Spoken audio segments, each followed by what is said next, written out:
Hello guys, how's everybody going? Wait, I'm a little too big today. Hold on, I'm a bit big. But no, how are you guys going? How are you guys going? Eshkaton, how to fix? How are you guys going today? Dad of War? Yes, Dad of War. We are playing God of War today. How to fix? I'll be continuing the playthrough. Can't stay for long, but have a good stream. No worries, Eshkaton. Thank you for stopping by. I do appreciate it, and I hope you have a good night, right? Hope you have a great night. Thank you for popping by. But hello guys, how's everybody doing today? So this is probably like my second stream this week.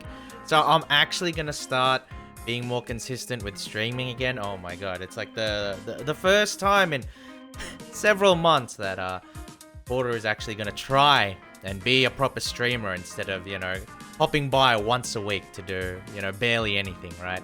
But no, it's good to be around. Stuff at Turtle Corp is not going as badly as I initially would have expected. So that does actually open up my, streaming schedule a little more than I initially thought, which is a good thing, right? Which is a good thing. So I'm hoping to get, some more streams going on in the next few weeks, in the next few months. Like I have laid out some sort of some kind of plan, some sort of skeleton as to what kind of streams I want to do in the immediate future, right? And I'm hoping that the extra time that's been allotted to me, or like, the lack of busyness at Turtle Corp will allow me to, actually allow me to execute on those ideas that I have, the stream ideas, right? And so to that end, actually, it's unrelated to my own stream specifically, but like I am working on a few projects on the side, and I'm hoping potentially we can start seeing the benefits of those on either the weekend or the next week or that sort of thing. Because like the one thing I've really noticed, right? One thing I really noticed, as an example, I'll give you spoilers now. I'll give you spoilers now, but as a specific example, I have been like whenever I stream, most of the time I have like a short clip that I post out on Twitter from the stream. It's got, subtitles. Sometimes it's got editing. But they're usually like, 30 second, 40 second, 50 second, like small snippets, right? A snippet if you missed the stream, a snippet if you missed it, right? And then I'm hoping what I can do is I can actually just meld them together in like a, I don't know, in like a smooth way for a longer form of content that I can just post on YouTube, right? Because in addition to like Twitch stuff and even like in addition to Twitter stuff, I guess, what I want to do is I want to develop my YouTube channel quite a bit more. So like what I have, if you check my about page on Twitch, you'll see that, I have laid out space for, obviously there's Twitter for social media, and then I've got two links for the YouTube, right? It's the same channel, but the main YouTube, the main panel has to do primarily with like clips and skits and, forms of pre-recorded or cut content, right? So it's like a curated content in a sense. And then I've also got a link to the archive playlist. So the thing with Twitch is that archives on Twitch only last for like 2 weeks, right? I think potentially, I don't know how it is for partners, but for affiliates like myself, VODs on Twitch only last for 2 weeks. And then like there's a way around it where you can, highlight all of your streams and then they last permanently. I believe it works that way, but that's not really something that I want to do. I don't think that Twitch is necessarily a good site for like archive purposes. So, I am putting stuff on YouTube for that purpose. And so if you check the about page, and I need to do a better job of like linking everything together. I've seen a few videos actually. I've been watching a few videos on like, how to present your branding and, how to present your stream and that kind of thing. And one of the things that the videos that I've watched, that what they talk about is like this idea that you need to have a well-functioning funnel. So it's like you need a way to like as part of like the primary branding on your channel, or you know, your content or whatever, you need a way to funnel into like the main ways that you deliver the content, right? And so for me, that would be like using my Twitter like bio as a way to funnel people towards my content. And for most people, that would just be like the Twitch page, right? Because, you know, I'm a streamer, I go live, and you know, the main platform for my content is Twitch. But because I want to move more into YouTube, like to supplement my Twitch content, then, you know, I probably need to do a little bit of a better job and just, you know, take a look at, you know, my Twitter bio. My Twitter bio is exactly the same from like the day I made my account. I haven't looked at it at all. So it's something that I probably need to do at some point. And then just, you know, just direct people properly, right?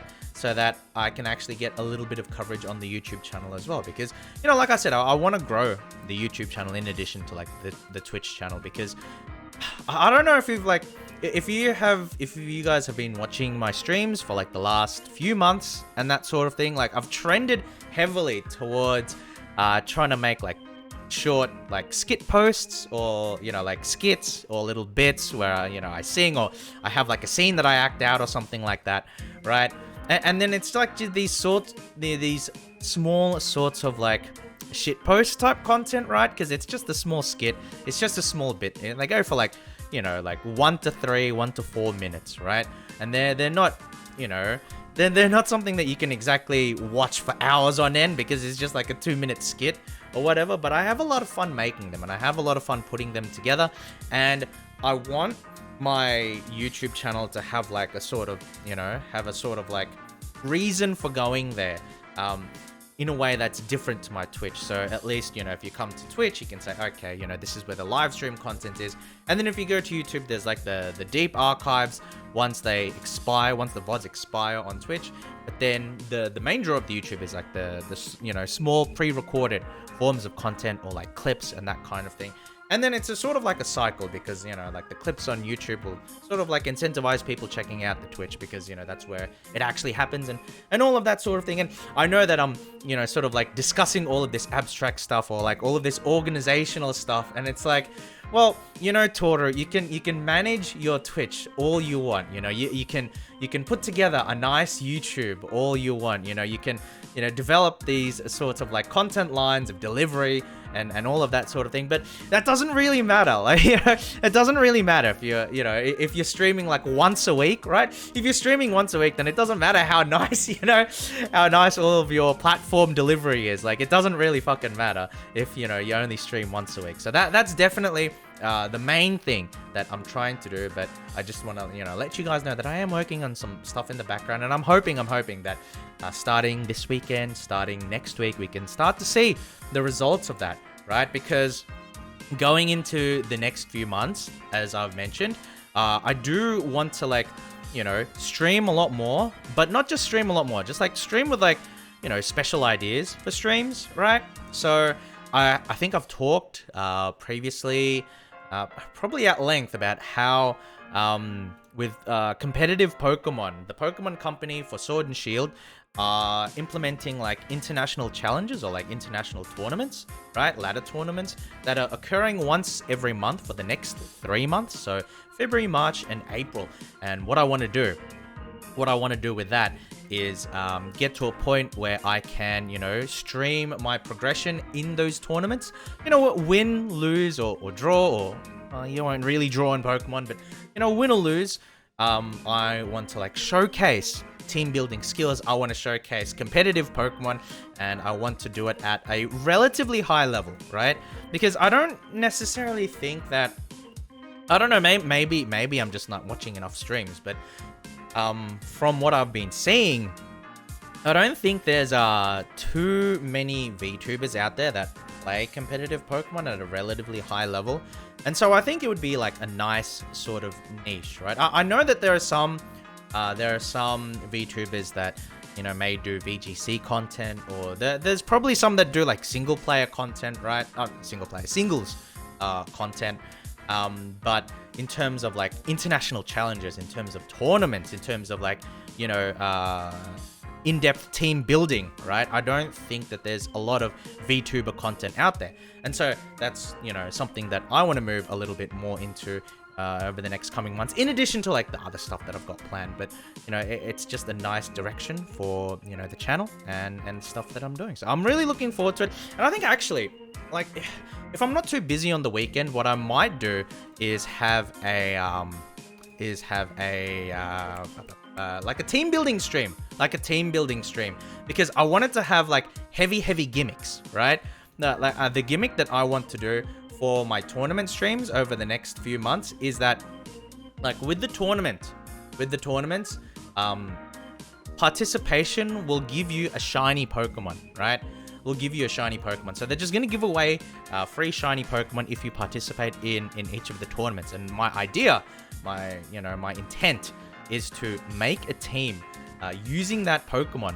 And then after I compete in that tournament, then I get a shiny variant of it. And then I will play, I'll have a stream or two, on the Pokemon competitive ladder. With regards to, using that Pokemon. So it's like the sort of nice feedback loop where you put a team together, right? I'm hoping I can get like a unique team going together, because there's like quite a few Pokemon there that are really established in the meta, and it's gonna be difficult to avoid those Pokemon altogether. But I'm hoping that I can get some unique Pokemon, I guess, or unexpected niche Pokemon picks, right?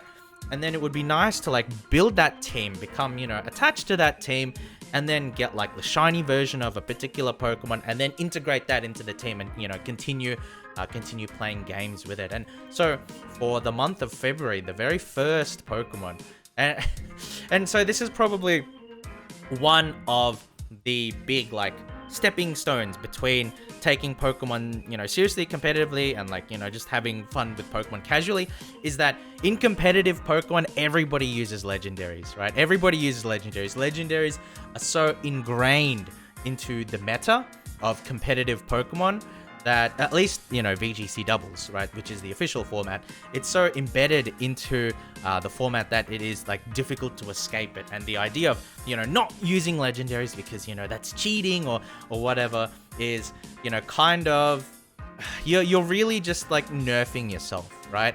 Because, people play Pokemon to win.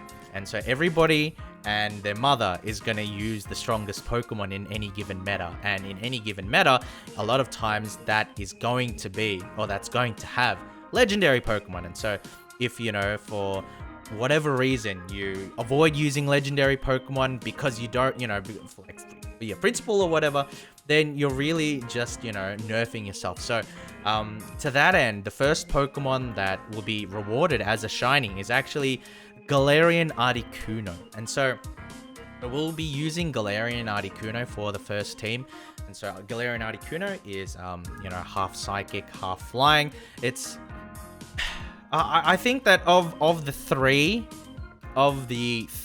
like legendary birds, because you'll get the 3 legendary birds, the shiny versions, the Galarian variants. Of the 3 shiny birds, I think that Articuno is probably the weakest and the hardest to fit on a competitive Pokemon team. So it'll be actually really interesting to see if I can get a team that functions, right? Because it's actually not going to be easy, because a lot of Pokemon that are strong in the meta right now, kind of BTFO, Galarian Articuno. But we'll see how we go with it. And like I said, I'm working on quite a few things this weekend, but if I have the time, then I'll happily go ahead and, set up like a guerrilla stream or that sort of thing. And then I'll just spend like an hour or two, just discussing competitive Pokemon in general, and sort of like theory crafting a team, right? Maybe I'll do that next week if I don't get to do that this weekend. But it's definitely something that I'm interested in doing, and that I'm interested in sharing the process with, right? Sharing the process, because I think that, a decent amount of people who have played Pokemon, like everybody or almost everybody has played like some form of Pokemon, right? But despite that, I don't think that, too many people are intimately familiar with a lot of how team building works in a competitive context, right? Especially a competitive doubles context, because most people, if they are familiar with competitive Pokemon at all, they'd be familiar with, the singles format, the Smogon formats. And so to that end, right, there was a Pokemon tournament for Hololive English and Hololive Indonesia, I believe.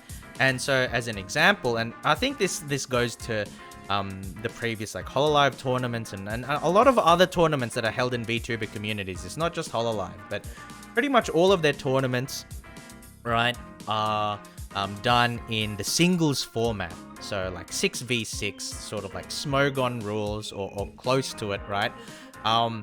Simply because that's what people are most familiar with, since that's what they have in the campaign, right? But VGC doubles, VGC standing for Video Game Championship, is actually the official format that is conducted for official tournaments in the Pokemon community. So done by hosted by the Pokemon Company. And actually, hold on, let's see if I can get a screenshot here somehow, because like I think that people get surprised when I mention that there's actually competitive Pokemon, right? Like it's not just playing people on Battle Simulator or playing people in game. Like there are actual fully funded tournaments with prize money and that sort of thing. So hold on, let's see if I can get like an image.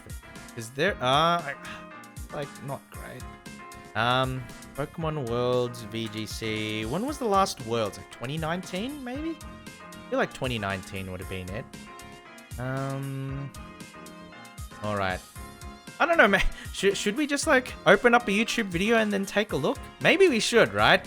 But okay, well, we'll take a look just for a few minutes, because like I do want to show that it's not just it's not just an official thing, right? It's not just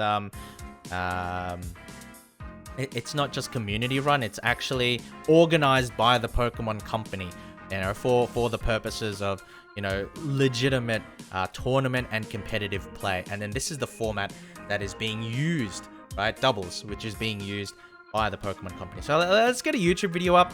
Let's get we take a look. The official Pokemon YouTube channel, 4.8 million subscribers. That's 4.58 million subscribers. That's quite a lot. Because of COVID, I don't think we've had an in real life tournament since 2019. So this is like the latest one that we can. We'll take a look at this for like like a minute or so, or like a couple of minutes or something like that, just so you guys this is here we are now, both players on team preview. Whoa, my speakers. Oh, whoops, hold on, wait. Oh no. Like I have speakers for my computer, just to listen. But then whenever I stream, I put on headphones, and this entire time, I had my headphones on my head, but I didn't plug it into the computer. So what was happening was that, like, once the video started, it was like blaring out everything onto the speakers. Oh no. Oh my god. Sorry about that, guys. But here we go. He knows what he wants to do. But like you can see, wait, Masters. Naoto, as you mentioned, using Masters is the adults division. I think you have like juniors, which is up to like it's like up to 13 years old or something like that. Then you have seniors, which is like 13 to 18, and then you have Masters, which is full adult, right? And then so we can actually take a look at like the composition of their teams, right? And so it's kind of funny because a lot of the Pokemon that were meta in 2019, there's been huge changes to the meta, especially with regards to, some of the legendaries and that, but some Pokemon are still powerful enough that they remain relevant in the meta for a long period of time. And an example would be like the Kyogre you can see here. Like Kyogre is in both teams. I think that's a Necrozma Dawnwings, and then that's a Lunala. So like based on types, the guy on the left might be doing a bit better, just restricted versus restricted. You can see Salamence is on both teams as well. Oh, this guy's got Umbreon. That's cool. And he's got a Tapu Lele. Incineroar is a very is a very, very common Pokemon. If we actually take a look, right?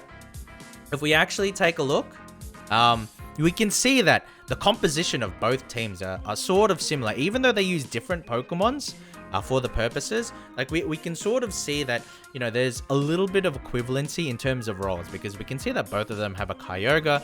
You know, you have, you know, one of the Tapus for terrain control and for strong fairy attacks with a strong secondary type. This one being psychic, this one being water, right? And then you have, you know, the sort of like bulky wall defensive Pokemon. So you have Umbreon, and then you have Stack Attacker, and then you got your restricteds. They both have Salamence. And then here we have Kangaskhan and Incineroar, which are both like fake out users and work as a sort of like disruptive Pokemon, right? And so, yeah, these are like official tournaments that are hosted by the Pokemon Company. And yeah, it's, you know, it's pretty cool. And it's kind of nice because, like, ever since Sword and Shield came out, there's been a lot more, right? There's been a lot more kind of focus given to the competitive formats, because previously, like, you know, Pokemon TCG and Pokemon VGC have always been sort of like, you know, shunted off to the side, not really that important. But I feel like with Pokemon Sword and Shield, and then especially with the onset of COVID and that kind of thing, these tournaments and this format has taken a lot more precedence. You know, the community has expanded quite a bit because obviously people are staying inside for longer, and I do think that it does hold potential for Pokemon going forward. And what I mean by that is that if there are more people interested in watching, if there are more people, you know, putting money into it, attending these events, filling the coffers of the Pokemon Company, then what we may start to see is, you know, we may start to see the idea that you can earn a little bit more money. Because I think if you win the World Championship, so if you win Worlds, right, you get $10,000, I think, right? But that's obviously not enough to, you know, like, you can't become like a professional Pokemon player and then, you know, only do that for a living, right? Like, unlike a lot of other esports, unlike a lot of other games that you can play competitively online, you can't sustain your income specifically or, you know, solely through Pokemon. And it's actually pretty interesting, right? It's actually pretty interesting that you hear anecdotes about people who attend the tournaments and people who rank highly in the tournaments. You know, if you go to like your regionals or maybe nationals, it's really amusing and sort of sad that a lot of the players that do really well in these tournaments, you know, they have gone on length about how the cash prize money is not that great. And in fact, you know, what they get out of it tournament-wise, like financially, is that they get more money out of Pokemon cards than they do out of the actual prize money. So let's say you win like let's say you finish like top 4, right? Or you top cut like a national tournament, right? So let's say top 16, top 8, top 4, or whatever. You know, the Pokemon Company tends to pay you more in Pokemon cards than they do in actual prize money. And so you actually have a lot of Pokemon players who, you know, rank highly in these tournaments. The money that they get, right, ends up being not from the cash prizes that they earn through their placement, but through the Pokemon cards that they get too, because, you know, the Pokemon Company mixes in Pokemon cards into the cash prizes. And so what they do is that they actually have vendors there. They actually have vendors there who are happy to sort of buy packs of cards at like a sort of like a discounted rate, you know? And so it's interesting in a sense because the lack of, you know, hard cash into the scene has led to like this sort of like like this TCG, this Pokemon card black market that exists at the official tournaments. And I find that incredibly fascinating because, like, it sort of indicates like how I don't know if I'm right to like extend this trend to you know, how Pokemon is handled generally speaking, but on one hand, the Pokemon company wants the legitimacy, right? They want the legitimacy of like an actual tournament of proper trappings, you know. They broadcast it out, and I think the last 2 years they've done a lot better at broadcasting and stuff like that. So yeah, they want the legitimacy of having like a proper esports kind of environment where it's a real competitive tournament, and then at the same time, like the main way that the competitors make money is through reselling the Pokemon cards they get as prizes, like in a gray market that exists at the tournaments.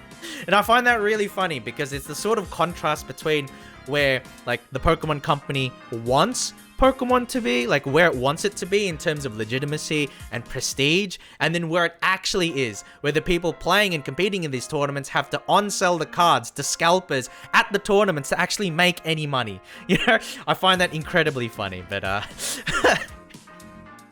here's hoping that one day, right? Here's hoping one day that, you know, Pokemon players will earn a little bit more money. And I know that that's, you know, that's difficult to say, right? That's difficult to hope for, because if the money is not there in the viewership, if the money is not there in the interest from the general community, then obviously the money is not going to flow into the esports, right? But, you know, that's one of the reasons why I do hope, and I am hopeful that, you know, the scene has sort of like increased thanks to Sword and Shield. And I know that a lot of people have issues with Sword and Shield. And don't get me wrong, I've got issues with Sword and Shield too, right? Like, it's far, far from a perfect game. However, what I will say is that, you know, speaking from a competitive perspective, I think Sword and Shield has done okay in drumming up new interest in the game, much more than, let's say, Ultra Sun and Moon and stuff like that, because they've introduced quite a few changes to the mechanics that have led to, I don't know, like it's a growing meta, right? It's a growing meta, right? And, you know, there are things bad about it, but there are also things good about it. And I'm hoping that in the future, you know, we can have an environment that, you know, gets a little bit more viewership, right? Gets a little bit more viewership, which will allow, you know, Pokemon players to sort of, you know, take it a little more professionally. Like, that's the hope. That's the hope, right? Because, again, like, Pokemon is a game that I enjoy. Competitive Pokemon is a format that I really like. And, of course, you know, I hope for its success. I hope for its growth.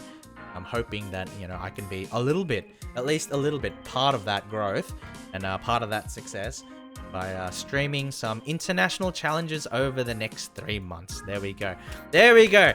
We wrapped that rant, you know, nicely together in a very neat package. But with that said, we should actually get to God of War. You know, a completely unrelated game, something completely different to what I was talking about.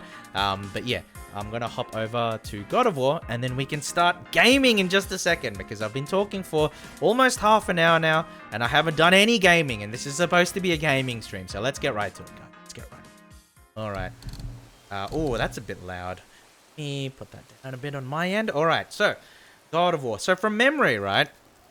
From memory, we were like in the middle of the Alfheim Temple, so I think we can just continue clearing it and see what we get to.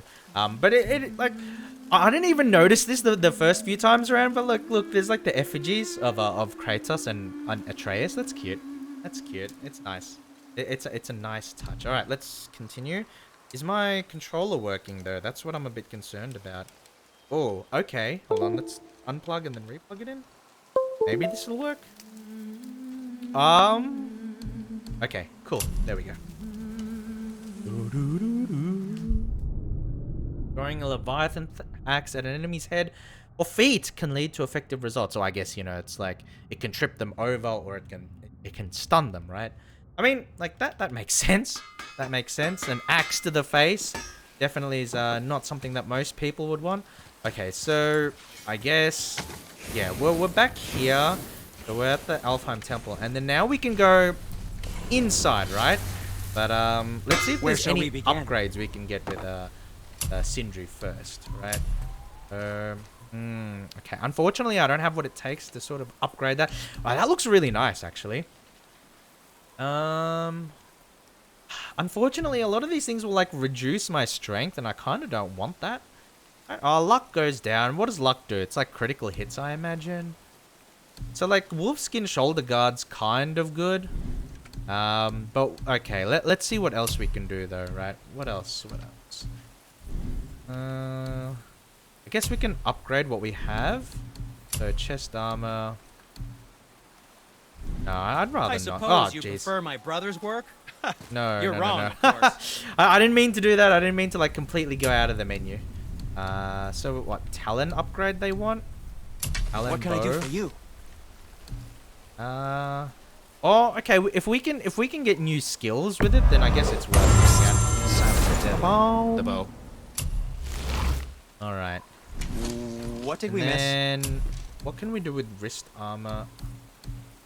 I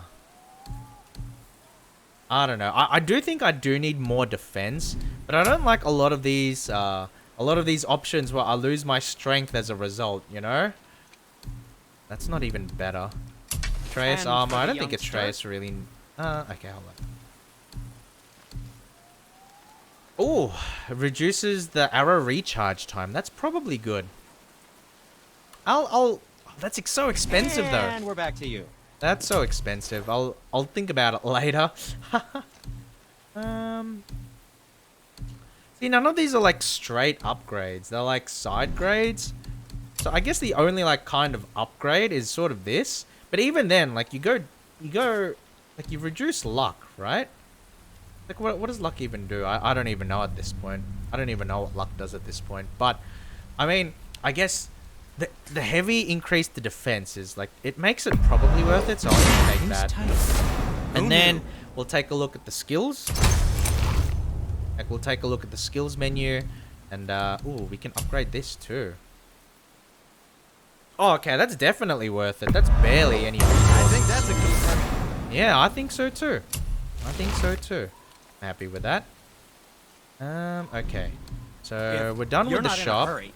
And then we can take a look at some skills, right? Ooh. Increases attack severity.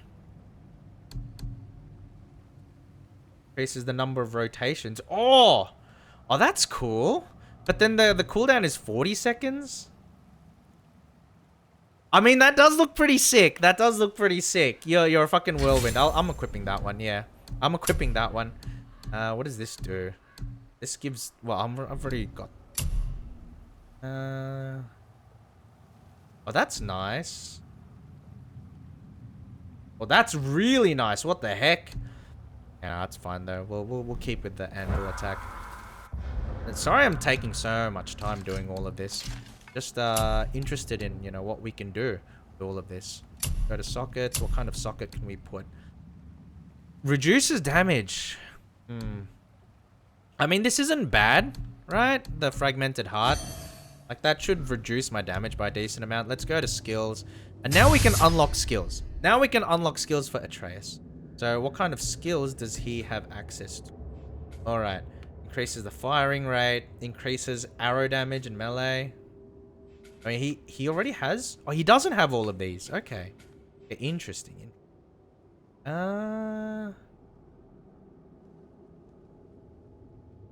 Oh, that's pretty cool. Oh, that's actually really cool. I like both of those. And they're quite cheap as well. They're quite cheap as well. Then what we can do... When Tracy can perform...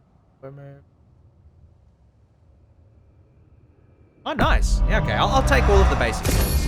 And then I'll take a look at my skills. Right? Close combat. Okay. Let's see. After landing, a precision axe throw, recall. Explode on contact. That's pretty cool. Evading. That's nice. I guess I guess I can just like... Ooh. I don't necessarily like a lot of those. Okay, so this is Spartan Rage. I'll leave it till later. I'll leave all of that till later. We'll just go ahead and actually get through with the game, right? How did Sindri get ahead of us? He and the blue one do seem to travel quickly. Yeah, they do. Huh. We're inside. Didn't really answer the question. Of course. Unfortunate. I guess that one was like you know, like invincible. Like I couldn't hit that guy. It's like I really wanted to hit these. Does that grow back? No, it doesn't. Okay. We do know. Oh, wait.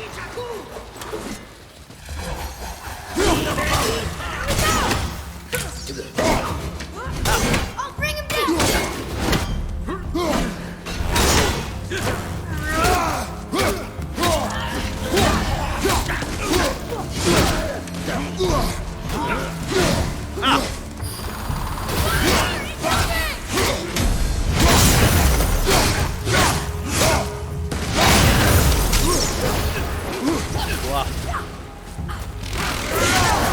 Got him. Okay.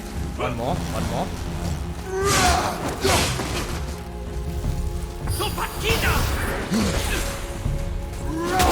Okay, there we go. This should be fine.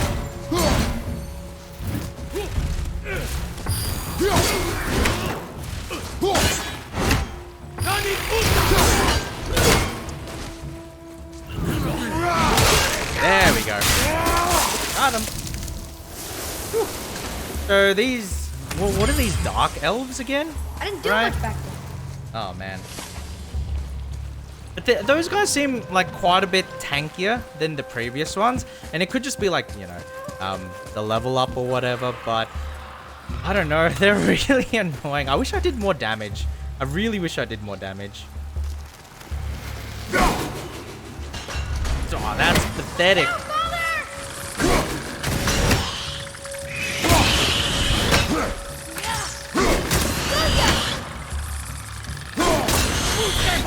Oh, bug. Oh.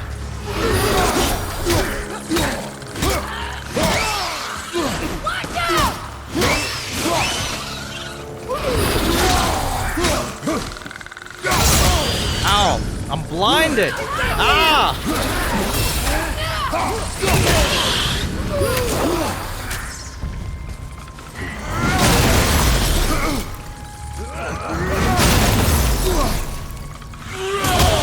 Oh, it's unfortunate because like,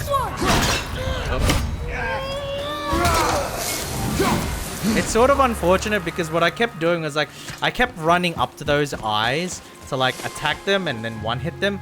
But then the problem was that, you know, the problem is that they explode on impact. So like I was taking a lot of unnecessary damage there. I should have just hit them with the axe. I'm really not used to like the ranged combat, right?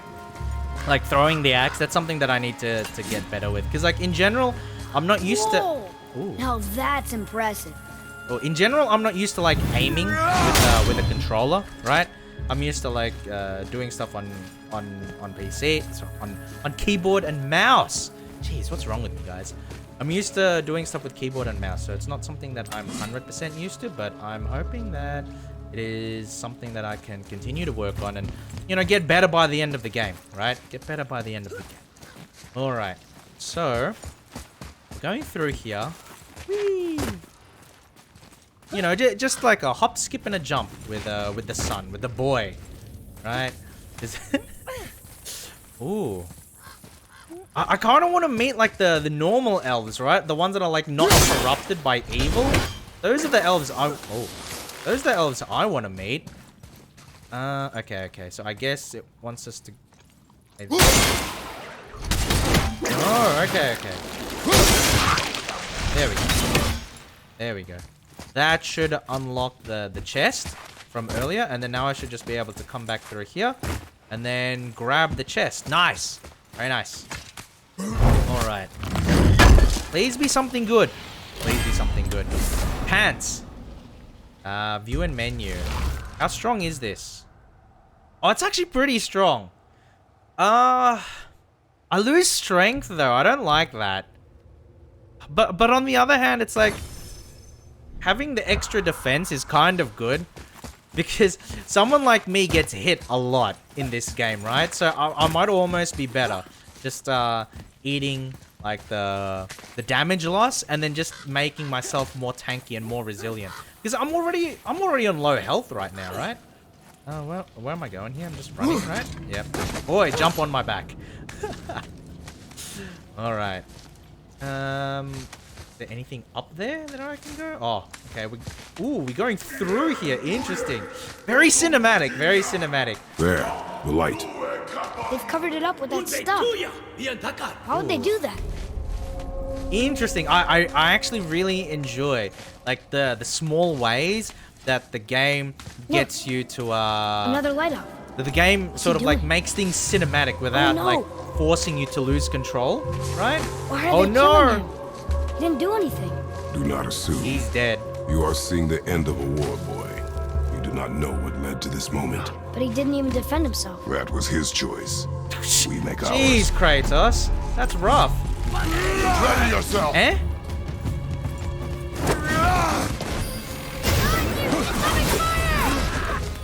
Ow! Nah.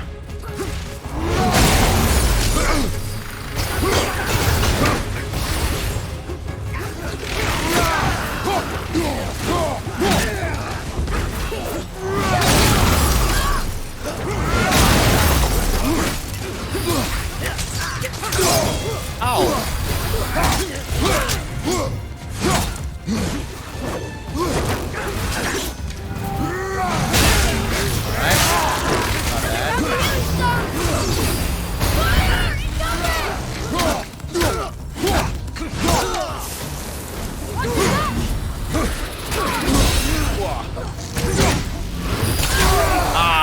Unfortunate.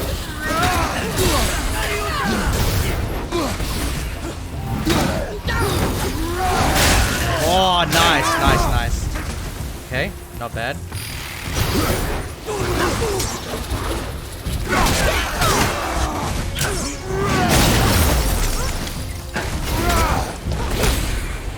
Okay. Knock him off the edge, and there we go. Nice. What now? The light is near.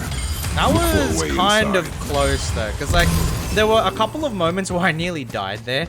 It was sort of annoying though, right? Because what happened was that when I first got here, like when I first got into this area, I started attacking these dark elves, but the game determined, in its great wisdom, it determined that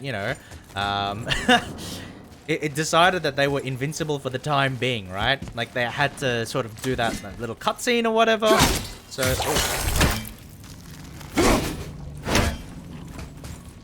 let's chop it.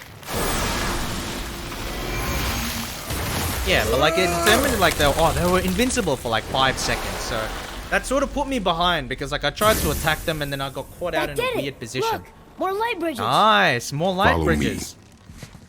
This is the one time, Atreus, that we follow the light. Step into the light, my boy. All right, here we go. Oh my god, Nightmare. nightmares. Nice, nightmares. More like Lie down. ooh. Nice. There we go. I think the game's lenient enough with like the hitboxes that you don't have to be 100% precise, right? Well, let's see. Exploding nightmares. As soon as they start charging us, just hit one hit to their body will blow them up. The explosion hurts other enemies too. Could be useful when fighting a big group. Yeah, that makes sense. So, I guess... Oh. Ah, fuck.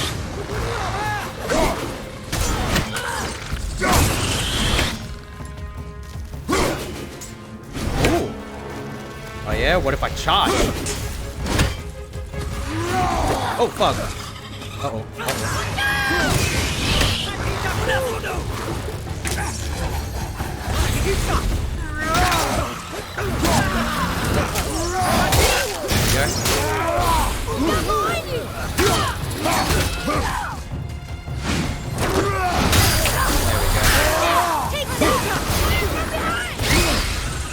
Ah, fuck.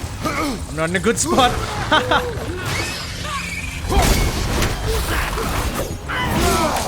Oh.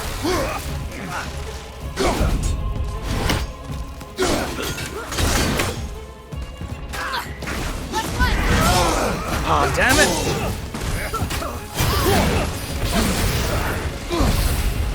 Damn, it's so unfortunate because like I'm trying to. Oh fuck! I'm trying to hit these guys and it's not working.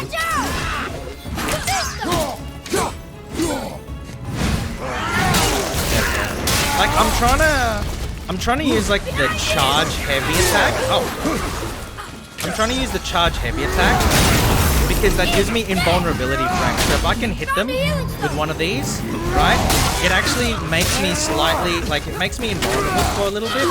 And then so what I can do is like I can avoid their attacks and it will make it a lot easier for me to just like get rid of them. Ah, fuck.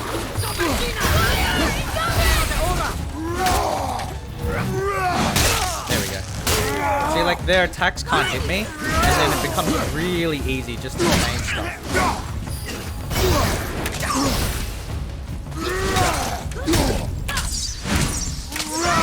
There we go.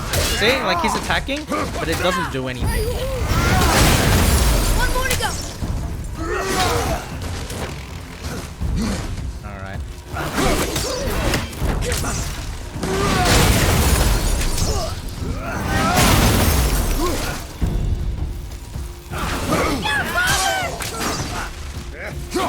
Oh.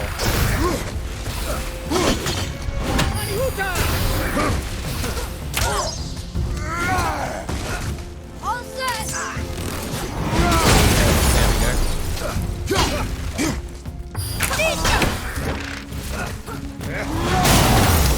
There we go. He fell down. He fell down. That was nice. That was like unnecessary, but also nice. So I can't really complain.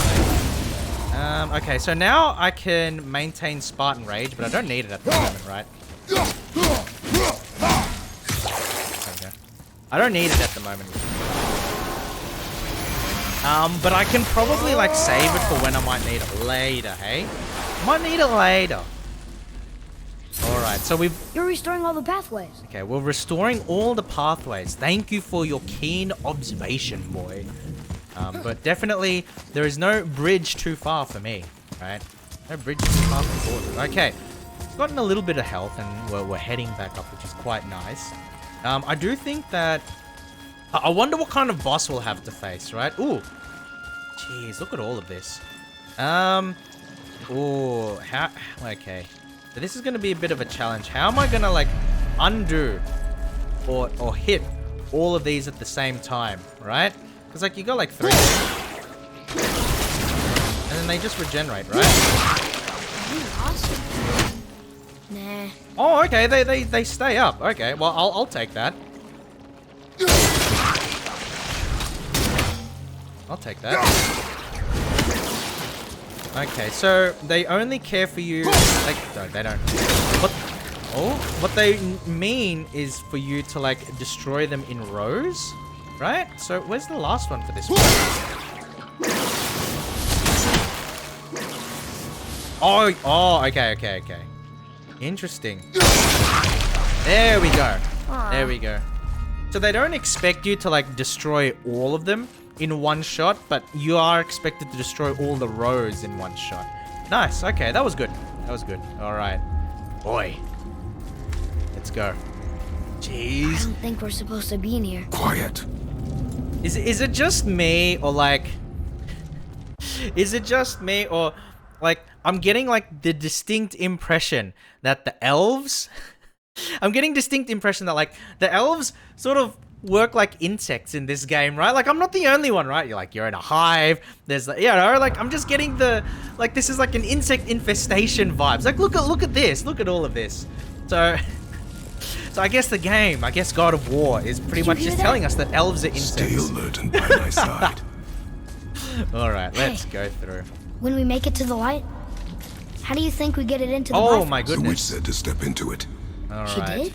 When she was ripped away Jeez. from this realm, Assassin's Creed has nothing on Kratos. you were more concerned Right? with her safety than our Altair?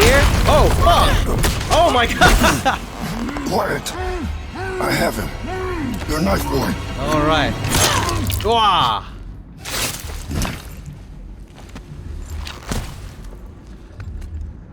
Oh man. You know what? I want to say I want to say that these dark elves are a massive headache. But, you know, considering what just happened, I'm pretty sure that, you know, dealing with a young boy is a bigger headache, right? Especially for those elves. I think he's got a bigger migraine right now than I do. Do not stray from me, boy. You don't gotta tell me. Then why are you running ahead, boy? You don't gotta tell me? Yes, I do gotta tell you because you run ahead. No, stick with me, Atreus. And there's gonna be like another elf here somewhere. So... See, like elf... The game is telling us that elves are insects, right? Another one! What the Stay fuck? back.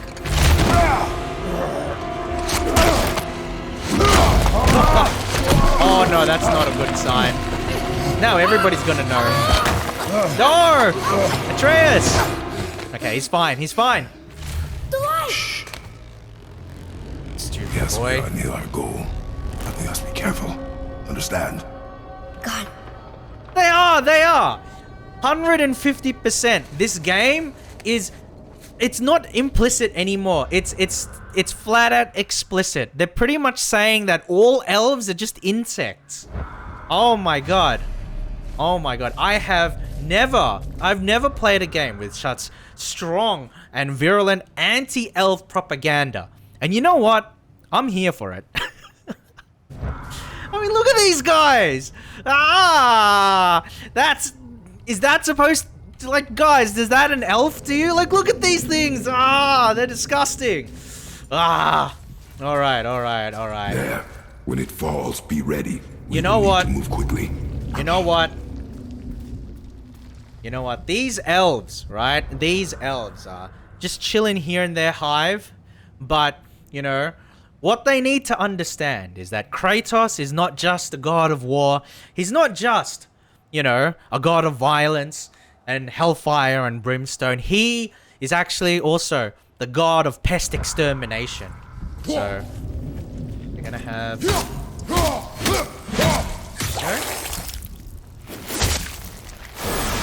So these bugs are going to realize what happens. Jump, boy! Right, they're going to realize what happens when you get in the way of professional exterminators. Here they come.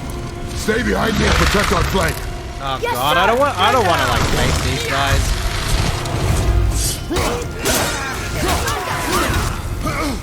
You know what? Fuck these guys. there's so many! I don't care how many there are. I'm in Spartan mode. Keep shooting, boy. I will clear our path. Okay! Shorten the time between your volleys. Have it to accuracy on speed! There are many targets. Oh shit, You will okay, not okay. miss. Ow. A narrow path negates superior numbers. Stay focused.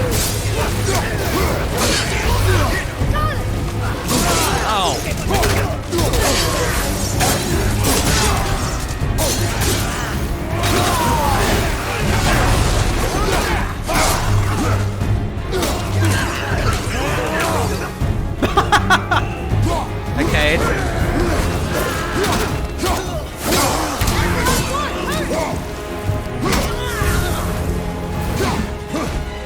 Wait, is there any more here? I can't turn my camera. Okay. So the camera makes it actually difficult to turn it. So that was pretty messy. That was pretty messy, but exterminating bugs is never clean, right? Exterminating bugs is never clean. Unfortunately, I didn't bring my pesticide, right? I didn't bring my pesticide, so it was a little more difficult than usual. Wow. Oh! My god. Did you see that landing? Did you see that Hold on. I need to put the audio down a little bit. It's quite loud. But no, did you see that landing, guys? Like, oh man, that hurts so bad. Kratos, right? Kratos, you know, he's a dad now, right? He's a dad now. He can't really afford, you know, to have his bones sort of like smacked around like that. So he's definitely gonna need to gonna need to go and get like a physio session after this battle, right? Because oh man, that's rough. That is definitely rough. I'm fine. But actually, it's not the music that's too loud. It's like the SFX, right? So we'll put everything down a little bit, right? And like it should be fine. I don't mind keeping the dialogue volume there, but like I don't want a situation where like it's too loud and you can't hear me at all over the cinematics, right? Because I'm more important than the cinematics, guys. Okay? The light. The God of War Let's is make the nice whole and temple pretty, reappear. but I'm here, It's the so you source of listen all to of me, not the game. I'm joking. It's just a little loud for my ears as well. Wait. It's singing. Oh, I okay. hear her. I told you I heard her. Do you think she's in there? Oh, what the? Ah. Boy, stop touching really hurts. random lights, My right? hand's on fire. You'll get shocked. It's like a moth to the flame. Jeez. Stay here. This boy. But I want to go. Stay here. You will get your chance, boy. Only use it as a last resort. That's pretty cool. You're giving me your axe? I'm letting you hold my axe. It is not a gift. Still. No, it's... Oh, he's got to start playing with it, isn't it? Isn't he? No, but that's a good idea, right? You know, because it's like, on one hand, you know, Atreus suffers, like, extreme disappointment because he wants to go through. But then Kratos is like, you know... Kratos is, like, taking the responsibility for himself, but it's not because he doesn't trust Atreus, right? And that's why he leaves him to act. Oh, Spirit Realm. Here we go. Black and white. What is this? We've traveled in the past, you know, back to like the 1920s, before color film was invented.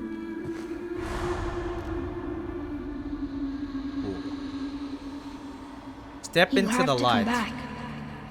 You left me here alone. Atreus? Atreus? I didn't Alone leave you with any... him. Eh? Alone with who? Who's he talking about?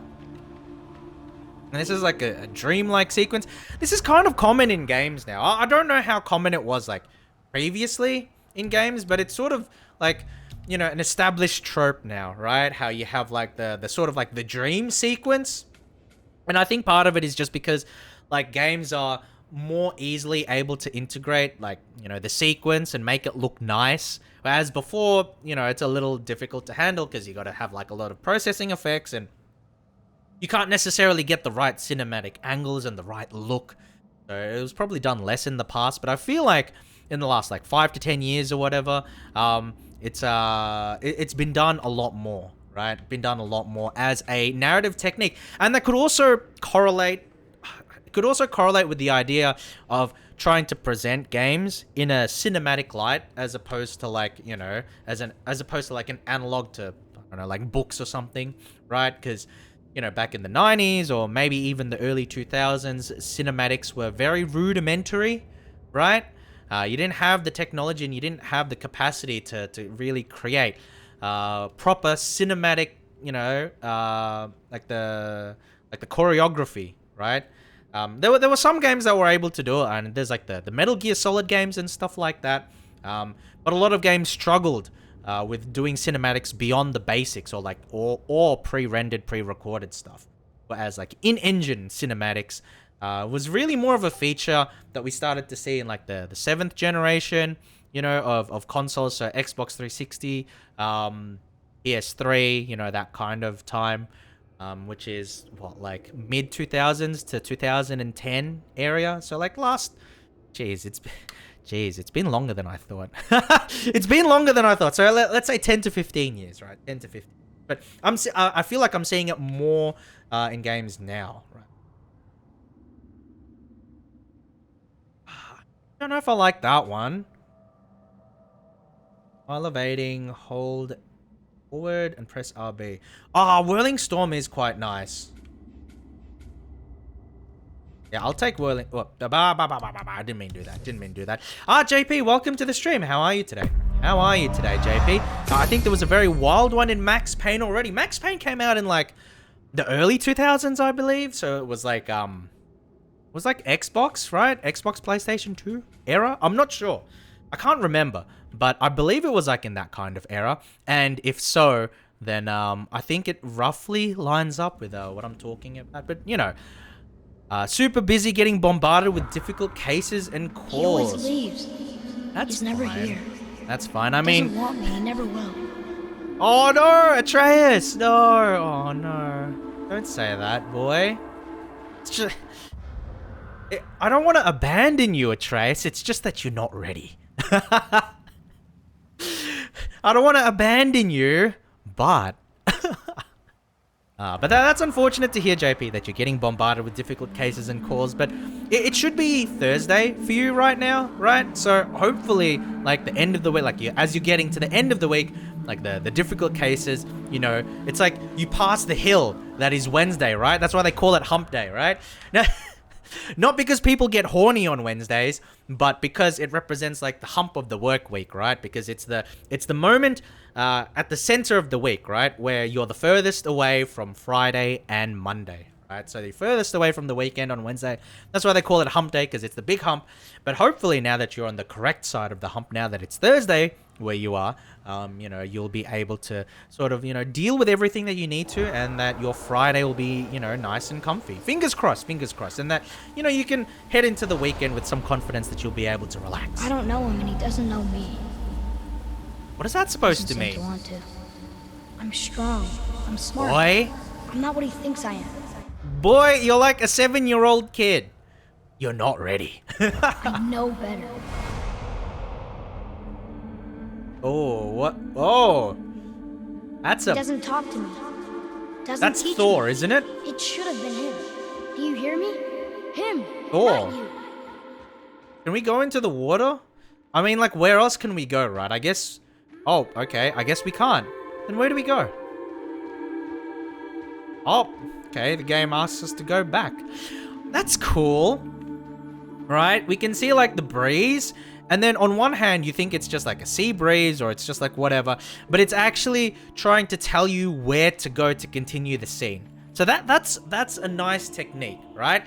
And I've seen a few games do this, right? Like, I don't even have a PS4, so I haven't played it myself. But have you guys played, like, Ghost of Tsushima, right? Because one noted mechanic is that in terms of, like, the main quest or, like, the selected objective, there's like a breeze, right? And it fits really well into the cinematic and the aesthetic style of the game. There's like a breeze, and then it will guide you in the direction of where, you know, your next, you know, objective is. And as opposed to like the, you know, the less elegant ways of guiding players, which is like the objective markers and like a big GPS marker on your screen, you know, having stuff that sort of works in the context of the game and the kind of presentation that it wants to show you, like having ways to sort of guide the player without really beating them over their head with it, I think is pretty cool. Here we go. Except, now we climb. I don't mean that. Aww. You know I love him. Aww. I just wish he was better. Be better. Be better. Come on, Kratos. That's your cue. Be better. So if he tries, I'll try. Aww. But if he doesn't, then he won't. Please come back. I know you're out there somewhere. Aw, poor kid. I feel bad, because, like, at the end of the day, right, like, we, you know, boy, and all of the memes aside and everything, he's just a kid. He's just a kid, right? And even though he might be powerful, he might be strong, you know, that doesn't change the fact that he is just a kid, right? And his way of dealing with things is still, you know, childlike because he's a boy. It's a little unfortunate. Fingers crossed, you know. The thing is, like, Kratos has never been good. Never been good with regards to, like, family relations and that. I haven't played the original God of War games, but I mean, like, if you guys have played the original God of War games, you can confirm, right, that Kratos doesn't exactly have, you know, the best relationship with his family members, right? So it's not easy for him to bond with Atreus because he doesn't really know how. Wait! Oh fuck! Come back! No! No! What have you done? Why did you do that? I saved you! You were trapped in there! I waited and I waited, but you wouldn't come out! So I pulled you out! Boy, I was gone only...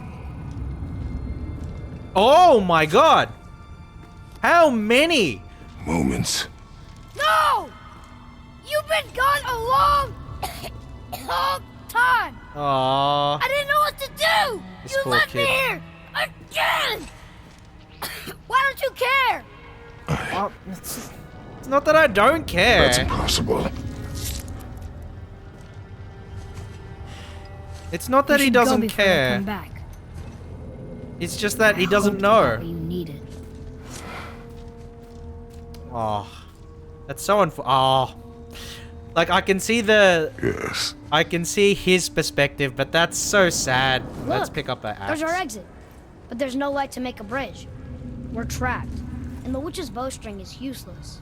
Oh, you say that? Can't we just like dip the bowstring there? And can we get our axe back? Hello, give me back my axe, game. It won't let me use the button to return it either. Okay, so where do we go from here? Right, where do we go from here? Do we just jump back into the light? Boy, I don't care. I know that you fought off... Jeez, he fought off a lot of insects. He fought off a lot of insects, guys. Alright, Boy, your bow. here we go. Hold it out.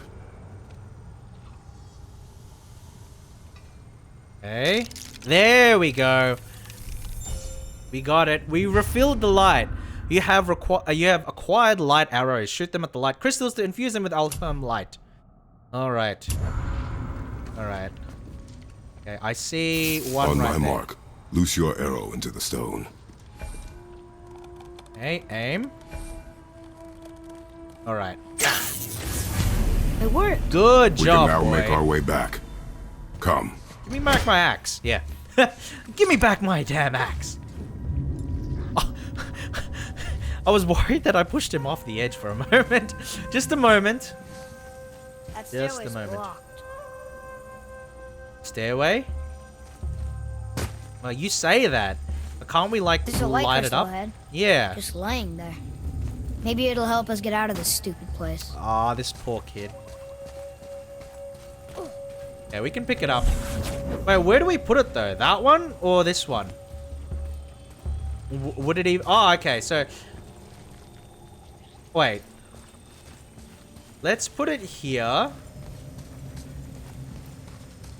Let's put it here. Bonk. And then... Because, like... Here we go. Nice! Nice, so we can go back. Can we? We can't? Ah, SMH my head. If only I'd realized the crystal was there before. Wait. We can go through here. Maybe? Maybe? Can we?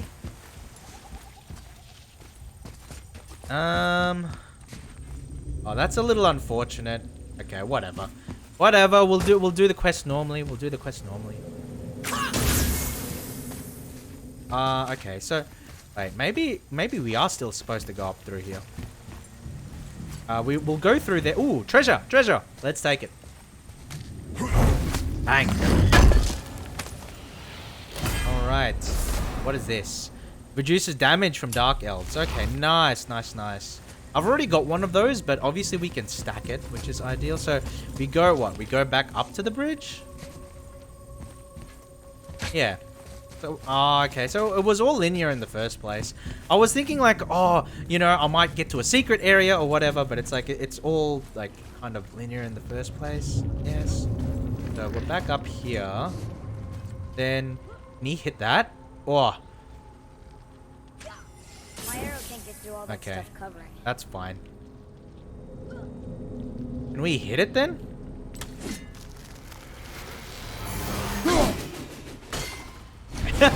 Okay, that didn't work at all.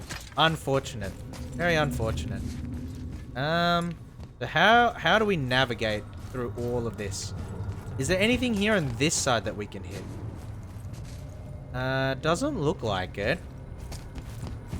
So does the game want us to like take that crystal and then bring it back across to there in order to cross that bridge, and then we come down through there, and then I guess that's what it's asking us to do, right? I guess that's what it's asking us to do. So hopefully we can actually do it, right? Hopefully we can actually take the crystal from the spot. Fingers crossed. Okay, we can. Okay, nice, nice, nice. It's like a light bulb. Look at that. It's like a light bulb. And look at him just like jogging. Very nice. Okay, so we'll light this one up. We'll go across the bridge to there and then go across there. Wait, that's not what I was looking for though. No, this is still fine because we climb up here. We can climb up here, allows us to get there. Watch enemies spawn. Fucking knew it. Okay, what else? Any other enemies? Alright,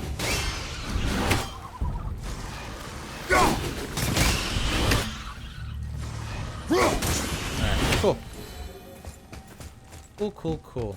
At least those were enemies that I could easily deal with, right? Not too bad. Not too bad.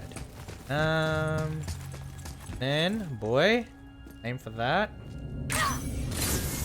A good shot. Good shot, Atreus.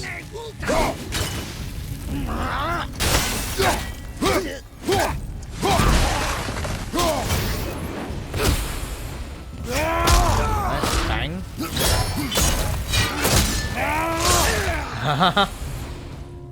Okay, where's the other guy? Oh, he's there.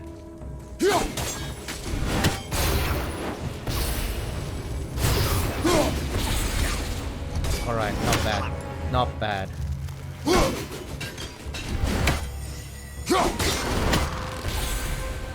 Okay.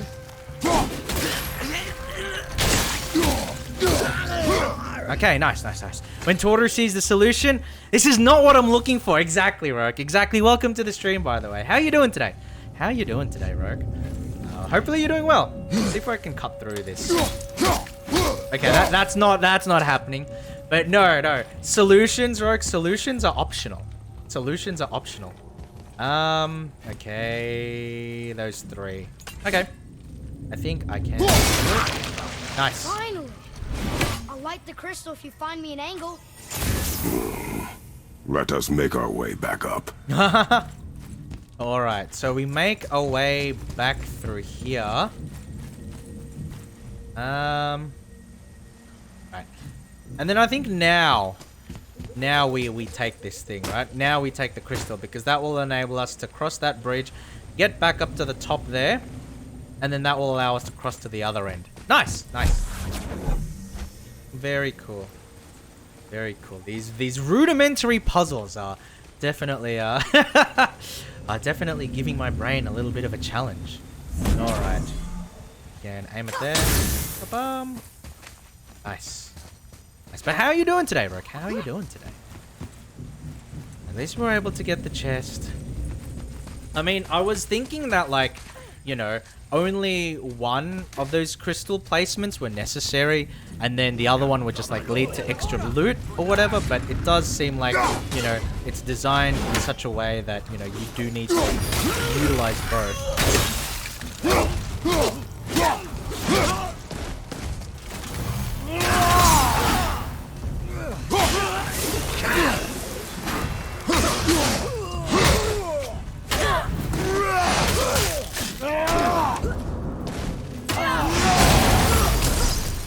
How did I miss? Alright, that's fine. Cool. I'm sort of in between games, not sure what I feel like. So, indecisive in a word. Okay. Fair enough. That's fair enough. I kind of understand, right? Because, like, I'm playing a few games at the moment as well. So, like, I'm playing God of War, I'm playing Expeditions Rome, and there's Pokemon Arceus Legends coming out tomorrow, right? There's Pokemon Arceus Legends coming out tomorrow. And personally, like, from my own perspective, I'm not 100% sure whether I want to buy it or I want to play it, you know? But I do think that it's definitely an interesting kind of prospect, right? Because, like, you know, it's coming out tomorrow. I've seen some leaks for the game, and honestly, they sort of turned me off a little bit. Okay, so what do I need to do with Atreus? What's the special one here? Ah, inflicts more stun. I guess that can't hurt. But yeah, like I've seen some leaks, and they look pretty uninspiring. But some of the early reviews are like glowingly positive. So really, we can't just climb up off this? Yeah. Thought so. Up.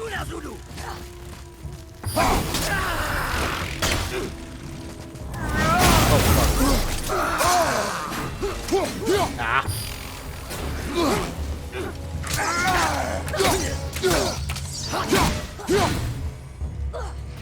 A game? Cool. But out of curiosity, right? What games? Like, I know that you're playing Warframe, and then you're also playing a little bit of Guild Wars 2. So, like, are those the games that you're feeling a little indecisive with, or are there other games that you're currently cycling through, right? So would it just be like Guild Wars 2? I need to see Arceus stream first. I'm still not convinced either. Yes. Well, that's the thing though, right? Like, the reviews have been really positive, but from what I saw from like the leaked footage, it looks really bad. And so I'm in a position where it's like, I don't want to buy it day one and risk like, and risk not being happy with the results. Because between God of War and Expeditions Rome, which I played earlier in the week, right? Then I'm in a spot where like I've spent a lot of money on games this month, so I don't really want to spend any more unless I need to, and I'm not convinced either that Arceus Legends is worth it. All right, so how do we get past this? Is there like any alternate route? Excuse me. Okay. Ah, okay.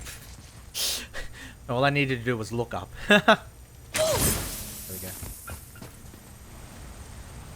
No? Okay.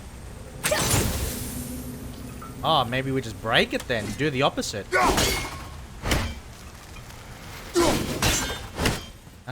What do we hit then? Okay. Relatively close to the right idea, but not the right idea. Putting it here, boy. I want to see what this does. Does that bring the shield back up? Ah, okay. But yeah, I would need to see like Arceus footage as well before I'm convinced. Here, boy. Cycling between Warframe, Guild Wars 2, Rise, the Sanctuary, Challenge Run, and I don't know what else I feel like. Ah, that's fair. And so Rise is another game that I need to like look at, because I know that like unlike Arceus, right? I'm convinced that Rise is a really good game. So that's another game that I need to get into. But I'm having fun with God of War. Oh, Understorms. Oh look, the blue door that's not a door. And a sand bowl. But how do you expect me to reach it? Guess we just put this here. Let's see what's up here, because there's like stuff up here, definitely, right? Okay. So I guess how do we get through here? But that's a pretty cool list of games, though. That's a pretty cool list of games. I think, yeah. Nice. Oh, really? It's just money? It's just money? I was hoping there would be, like, something more. Oh, there is. Hey. Oh, but that's for a chest, though. That's not for... Okay, the chest is there. So, C. If only you were Switch Rise, I'd play. Ah, so you don't have it on PC. Oh, it makes sense though, right? It makes sense you wouldn't have it on PC because it's been out on Switch for like a year or whatever, right? So, well, not surprising. Hold on, boy. I'm not done yet. Ah, okay. So they want you to go up there, destroy the roots, and then put the crystal behind those roots. Okay, cool. Go.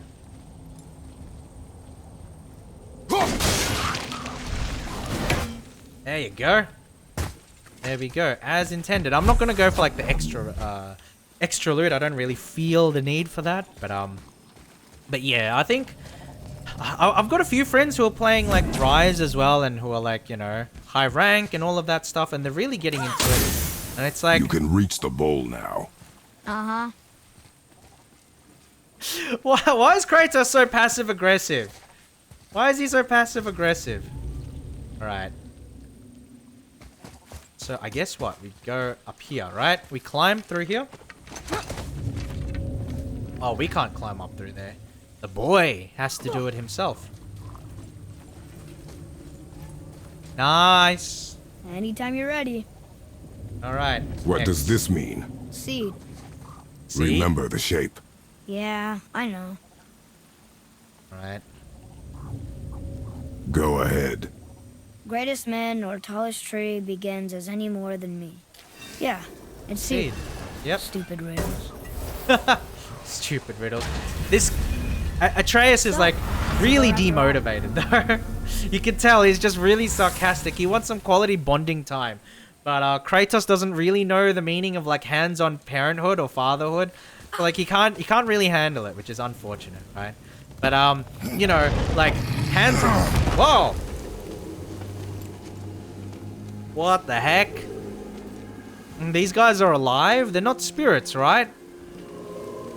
Excuse me? What's going on here?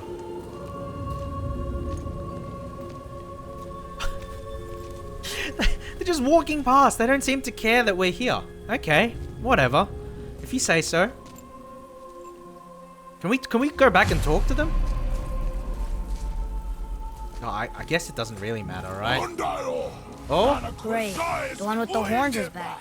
Okay, this guy. Okay. So, just to recap, what happened was that we were able to open the sanctuary so that all of like the normal elves were able to run back inside, and then, you know, all the insect elves are pretty mad at me as a result. So we're gonna probably do a boss battle at this point, right? But with regards to like Monster Hunter Rise, I probably will play it on stream at some point. I don't know when though, because like I've talked about my plans for streams for the really next gotta go back few down months, here again? right? Do you see any other way? No. Then,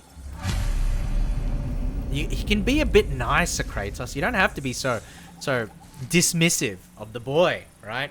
But yeah, I've talked a bit about like the kind of streams that I want to do in the next, you know, coming months, and I'm hoping that maybe I can fit in some Rise and some Monster Sanctuary in between, right?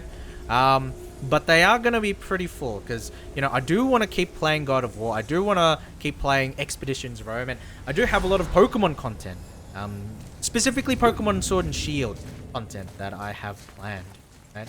Ooh, a lot of the doors are open now. Spoils of War.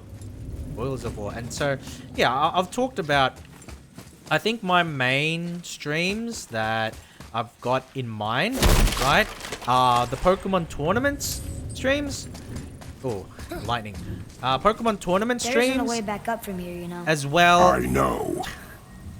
The tournament streams, as well as like the Valentine's Day stream. I'm looking forward to doing that.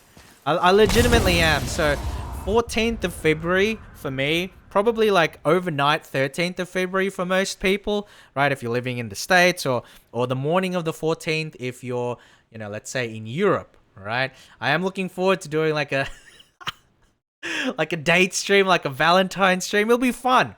It'll be fun just to see how that pans out, right? It'll be fun. But we'll see how we go. We'll see how we go with it. And those are like the main things that I'm sort of like angling towards over the next few weeks and months. And I'm hoping that you guys are around to, you know, watch and experience all of that, because it'll be fun. It'll be fun. All right, so where are we going now? We're just continuing on the path. The fact that like... Okay, I was going to say like the fact that I'm not given... I was going to say like the fact that I'm not allowed to run properly is like a sort of big deal, but no, I am allowed to run properly. Just missing out on what I'm supposed to be doing. So where am I going? Where are we going here? Because like originally we went through here, but like we can't really go through there now. Can we come up through here? No. Oh, do we just jump down from here?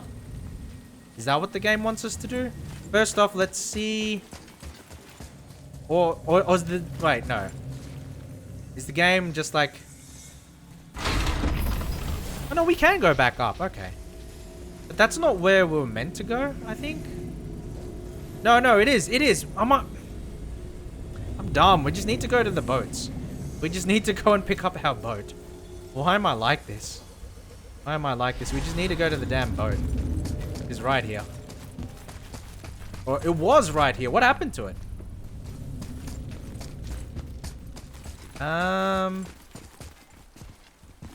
Okay. If it's not here... Because they've changed everything, right? I can't even undo the gears. Damn it. Okay, fine. Fine, we'll go back down. We'll go back down. I'm lost, unfortunately. I'm lost. So the only way down... so the only way to continue is not just down. It's also to, like, hop down from the top, right? Because there's, like, I'll show you guys what I'm thinking. I'll show you guys what I mean. Okay? Because... Can we go through here? Is this like an open door? Oh my god. Okay. This is where we're going. Never mind. Forget I said anything. Forget I said anything. This is where we're meant to go. Now I can barely see. There is light. Make do. Nah.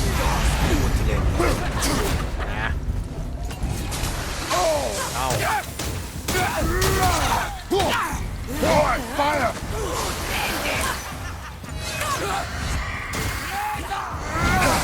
Ah, are you kidding me? I was so close to like hitting that attack.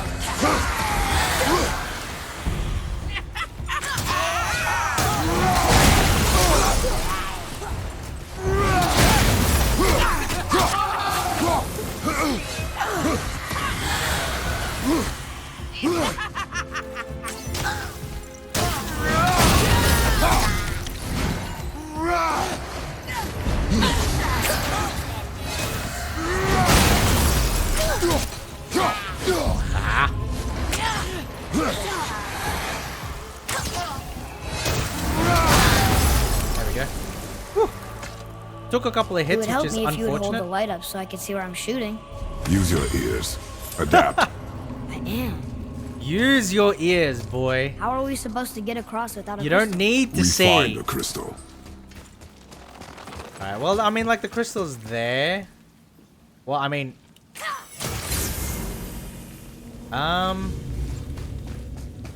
Ooh, chest. But where's the roots? Unfortunately, I can't see anything. Okay, so I guess I can't really... yeah, I can't see anything. Probably once this place lights up, then we can probably find the roots and then, you know, unlock the thing. You can actually go both ways here. Pretty interesting. Also another enemy.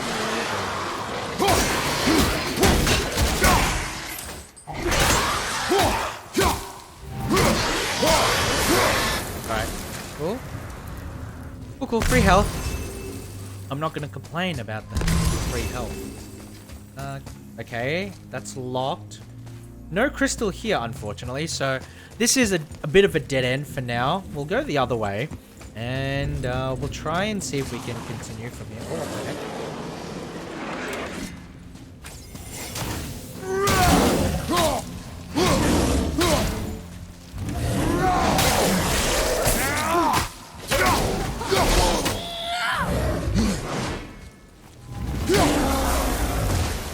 Alright, cool. Dispatched of him. Relatively okay. Let's see if there's more here. No crystal, unfortunately. I was hoping for like a crystal. Can we go through any of these doors? Can we go already? Atreus, boy, please. Oh, fuck. Okay.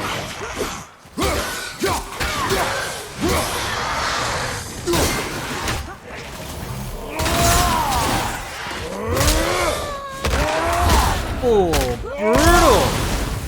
brutal. Man, he's gonna feel that tomorrow. Okay, nice. Let's pick up all of the loot inside the different rooms. Spoils of war, 4 out of 6. I'm hoping I can find all of them, but I don't think I will. It's like the kind of player I am is sort of like...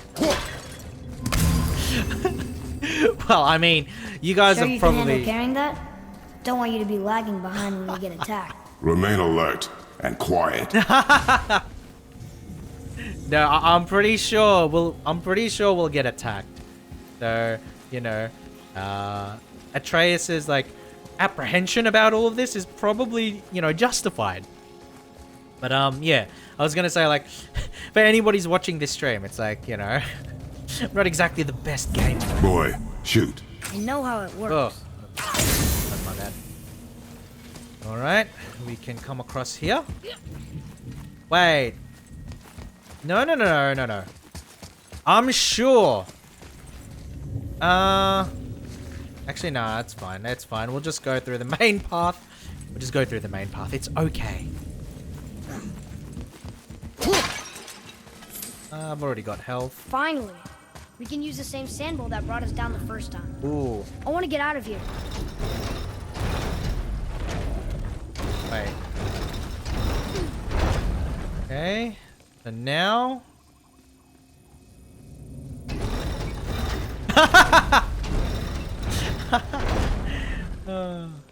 Okay, hold on. Before I do anything... Right, because I don't necessarily need to, like, run him down. Like, do we need to go down? No, we don't. At least not yet. Right? Because there's, like, the sand here. But we'll explore the area first. Oh god, so slimy. This area is so creepy. Ooh. Damn it. Okay. Huh. Where yeah, no, that won't work. So, like, where I need to aim has to be enough, what, to hit both of those? How am I supposed to do that? Wait, actually, wait. Can this work? Yes! There we go. Big brain. There we go. Very nice. Oh, chest is almost too heavy. Heavy runic attack. Nice. Okay. Hold RT to charge up to 3 waves. Ah. Oh, that's cool. Let's equip that. Hell yeah. So it would be... Well, I don't want to hold it right now, but... No, that's cool. I like that attack very much. And then I'm pretty sure, like, triggering that's just going to trigger a lot of enemies. So I'm going to, like, explore all of the side areas just to make sure that I'm not missing anything before we start. I also have access to Spartan Rage. So, you know, if I need to get myself out of a tricky situation, then I should be okay.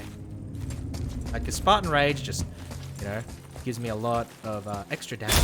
Oh my god! Alright, here we go. Ow! Let me frickin'... Oh shit! You know what? Where are you? I can't see a thing!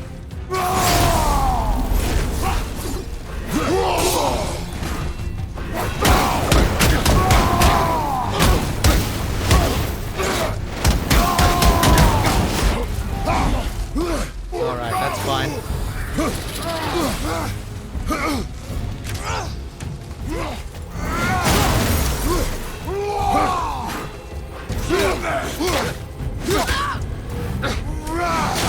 Damn it.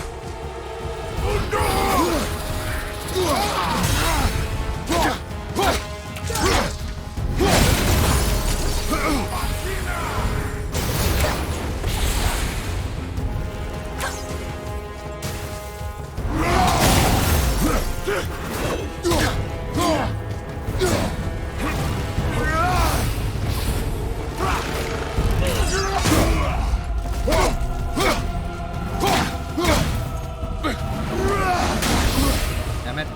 Okay, it's not too bad though. It's not too bad.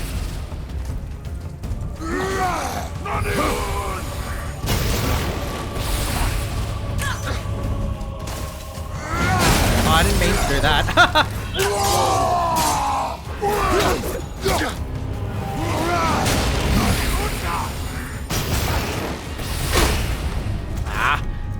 Blindness is kind of annoying. Okay, that's fine. There you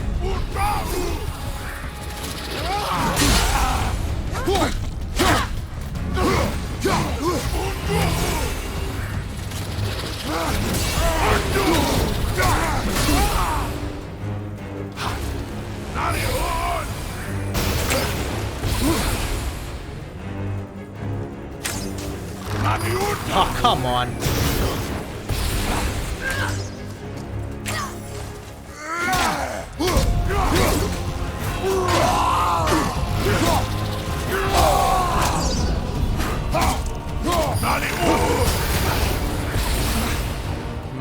Okay, I'm low on health, which is really unfortunate. Okay, hold on. I'm gonna make a dash for the health.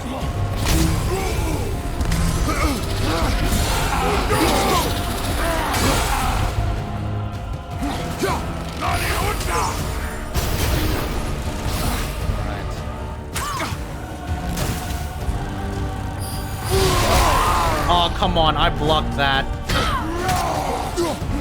I blocked that. That's so unfortunate.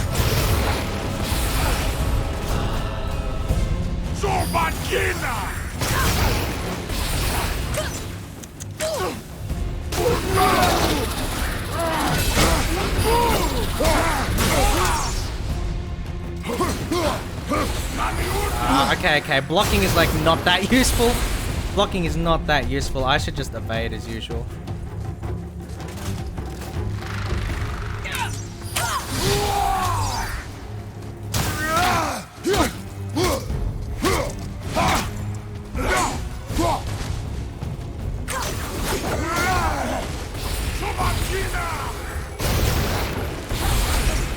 Okay.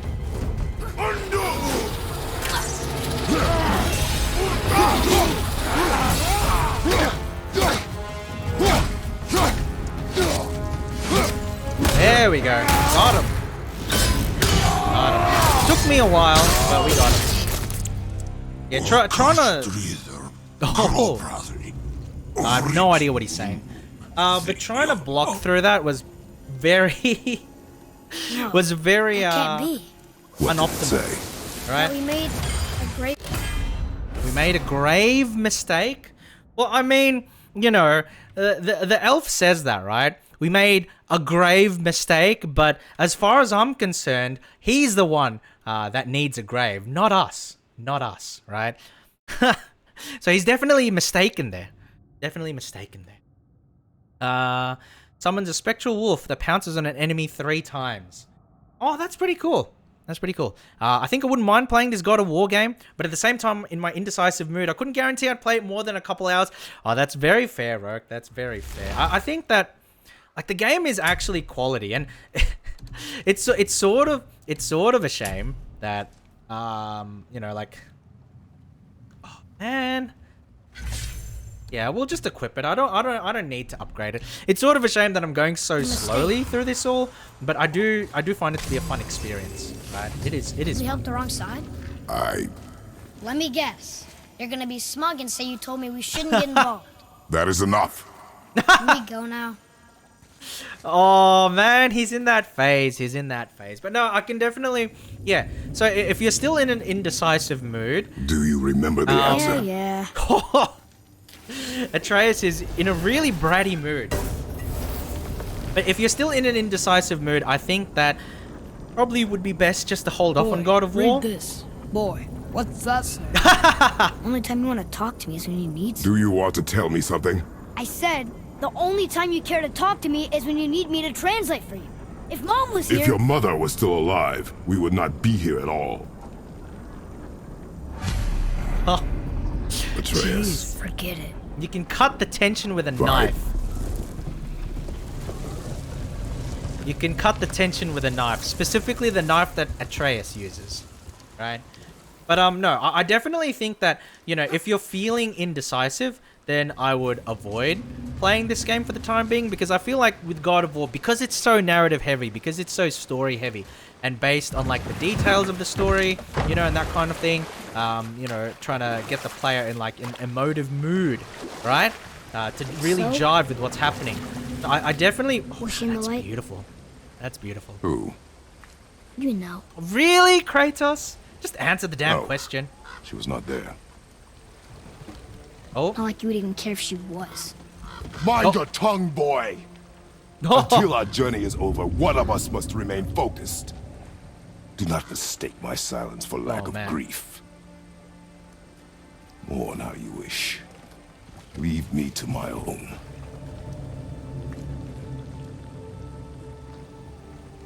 Jeez. I'm sorry. Jeez.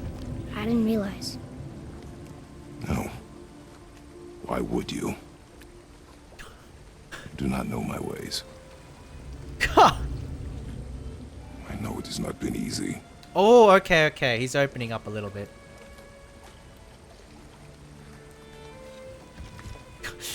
Okay, so that's in the light, that's I the felt extent. only moments pass. If that is of some comfort to you. That's good to know. Really. So, should we go back to Midgard? Face the Black Breath? Or do you think there's more to see in this realm? That's a good question. Like, is there more? Like, I guess we can go back, but then, like, let's see if... I don't think there's that much else here, though, right? Rock and Sindri made Mom the axe just to help her survive? She had the strength to wield such a weapon, and the wisdom to use it for good. She found purpose in protecting the weak. So, she'd help out the elves? No. Because we were in Midgard, and the elves are here in Alfheim, so she wouldn't have been able to help the elves.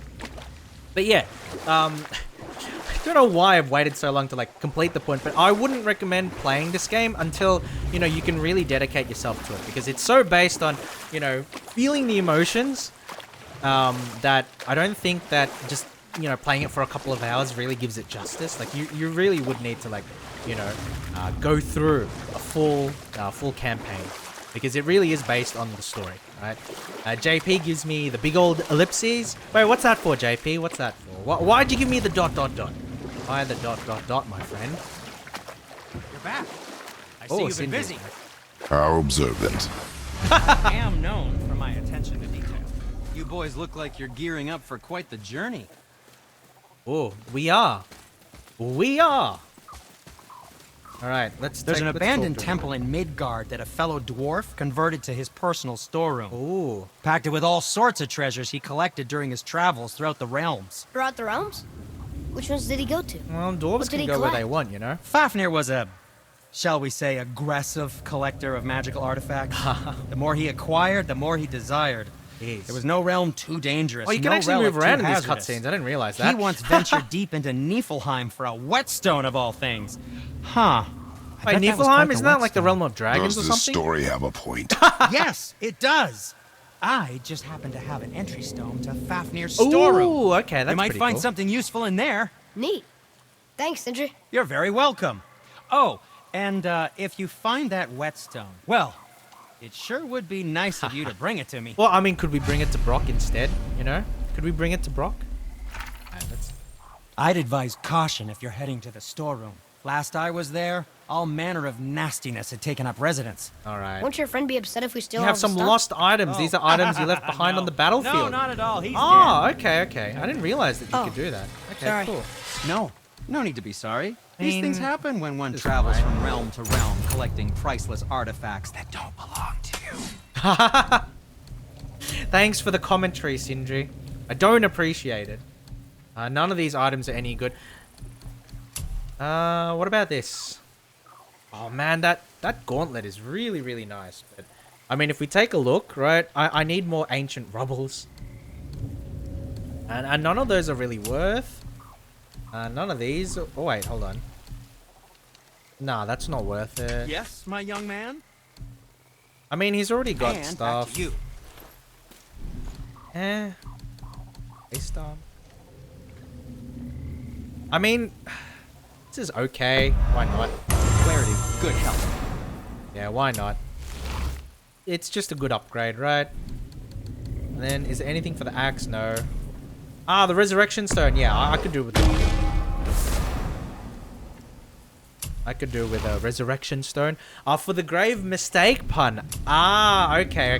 I see what you're seeing. I see what you're saying, JP. But I mean, you may, you know, sort of question what I say, and you may question my choice of words. But am I wrong? Am I wrong, my friend? All right. I think the thing is, like, with this, right? I guess Fafnir's storeroom is coincidentally. Ooh, now that this place is gone, we can go ahead and take the treasure from here. Because the roots are gone, right? Another cipher piece. I'll see what I can fit together. Ah, good job, boy. Oh, wait. This feels like there's gonna be enemies here. But yeah, Father, you're like. I have a confession to make. All those voices in my head. Well, this wasn't the first time. Oh? Back when we met Brock, his animal warned me about something hiding in the trees. Ah, that's why. She told you.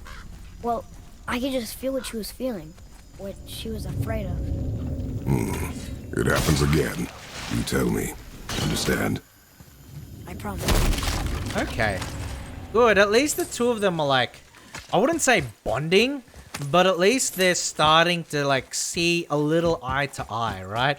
Because for the majority of that, the two of them are sort of at loggerheads. Because you have Atreus, who desperately wants, like, he's just a boy, right? He's just a boy. Like, he desperately wants, like, the father figure, and he wants to talk to him, he wants to talk to Kratos, and Kratos is like a fucking stone wall, right? He gives, like, you know, he gives Atreus absolutely nothing when it comes to, like, you know, advice or intimacy and that sort of thing. Like, he's not warm at all. Now where do we go from here? Right? Not warm at all.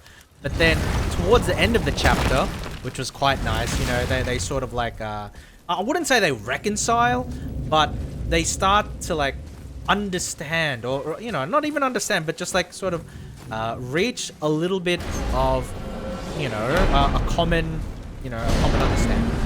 What now? We have the light. To Midgard. Okay, so we can go to Midgard now. Which is actually alright, but I just want to see what else. So these are like the different stones. So I imagine we'll be able to go to like the majority of different realms, right? As a result of all of this. But yeah, we'll just go to Midgard. We'll just go to Midgard, right? Go ahead. We'll go to Midgard. Boom. Hey. So we got the light that we needed. Midgard is the center of the realms. To return to Midgard, press Y. So, we can instantly just go back to Midgard. A lot of these runes, right? Asgard, Svartenheim, Helheim, Alfheim. Wait, hold on. Okay, there was one here before, right? Okay, missing rune. So we're missing pretty much everything except for Midgard. Wait, what? Excuse me? Why is Midgard? Oh, Midgard's different. Oh, we'll just go to Midgard. It's crazy to think that all the realms exist in the same space, one on top of the other. It's like this room lets us travel without moving. Yep.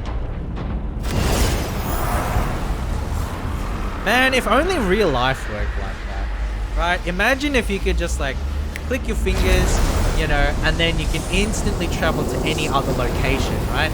And so it would be perfect. It would be perfect as like, you know, a VTuber and as like a bit of a weeb and that sort of thing, because, you know, you can travel the world without leaving your room. Wouldn't that be cool? Jizaku, hello, welcome to the stream. How are you, Jizaku? How are you today? Oh my goodness, two nukes weren't enough for Alfheim.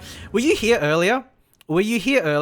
When I was talking about Alfheim and everything? Because we were exploring and we were getting rid of like the dark elves and everything, and it was like an insect nest, and the game was telling us very explicitly that elves are not humanoids, they're like insects. There was a specific moment where it was like a dirty nest and it was disgusting. And it was elves. We just came back from another round. And we met your brother.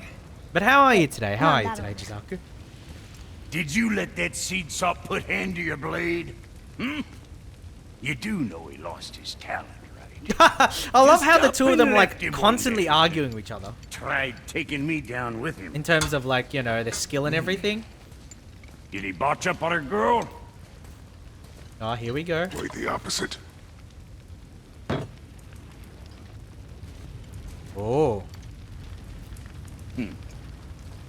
Yeah, leaving a blind pig farts up a trouble. Very nice.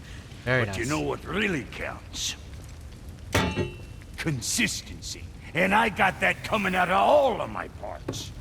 What does he mean by that? Nice! You do. So he hits it It's once, better. and it's better. Consistency and good smithing. Good. Now when you're done gawking, I got a favor to ask. Alright, let's see What what is it, favor. dwarf? There's this alchemist on Vari. Been working out in the Velander mines. Oh. Haven't heard from him in maybe, I don't know, 100 winters or so. Probably quite a dead, while, but, 100 winters. Maybe you can find him. He's dwarfing like me. Wears a fancy green ring.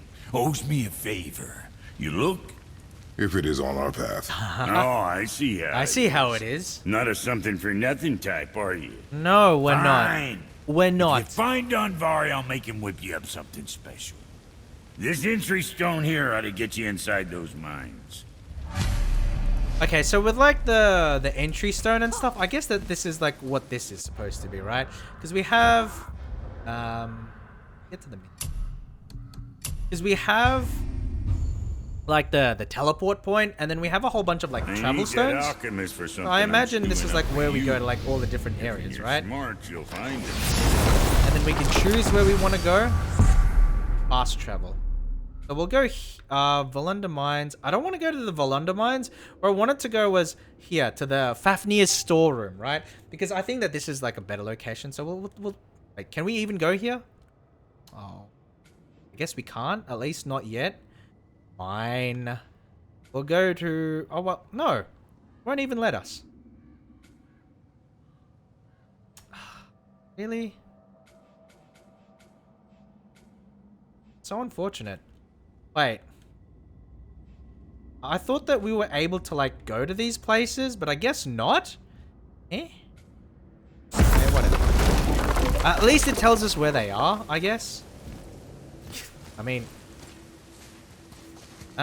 so let's head out, and we're back in Midgard right now. We're back in Midgard. So we're back, guys. We're back. Do you remember the way back to the Black Breath? Of course. We need to walk across the bridge to the Vanaheim Tower. Yep. Are we going to the Black Breath or exploring? Your choice. Should we explore or should we go? I'm gonna go just Look, straight there. We rode past that statue of Thor earlier when we left the Witch's Cave. And what direction is that? It's mid-morning. The sun is over there, so that's south. Southwest? Good. Very good. Good job, boy. There's still more guys here. I thought that... I didn't think they'd respawn. SMH my head. SMH. SMH. Here we go! At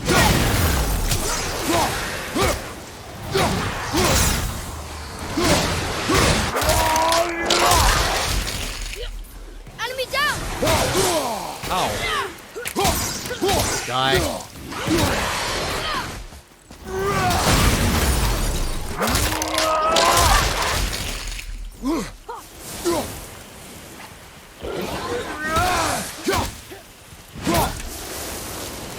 There we go.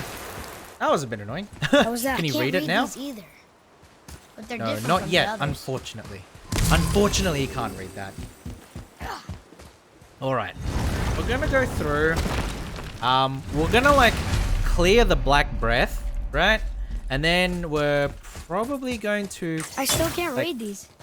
We're probably gonna, like, start to finish up. Oh, look. Oh, The witch's magic is still covering those scorn poles. Mm-hmm. Saves us some time. It actually does, yeah. We can run through here. We don't have to use our axe. Very cool, very cool. But yeah, oh, what was I gonna do? Oh, wasn't there like a crystal here? Was there a crystal here? No, unfortunately not. Unfortunately not. But yeah, we're gonna like tackle or go back to the mountain and try and do something with the Black Breath. And then after that, right? Then after that, we will probably look at starting to finish up the session. This brings us back up there, but that's not really what I was going for. I mean, I guess I'm here now, but it's like... Where was I supposed to go for this one again? Oh, up through there. Okay. Up through here. Sorry. Sorry. I guess I'm barking up the wrong tree, or, you know, barking up the wrong bridge. Going up the other one. But yeah. So... Today's like the 27th, right? So I'll, you know, have a little bit of a talk. We can discuss about what I plan to do next week and the coming weeks and that kind of thing. Oh, maybe we'll do like a little bit of team building, right? I don't want to save that for the weekend though. All right. Sindri's back Poor here Fafnir. too. These teleporting There's a fine line dwarves. between ambition and greed, you know. Teleporting dwarves. How do they do it? How do they do it? Oh. Oh god, that guy's he's rotting.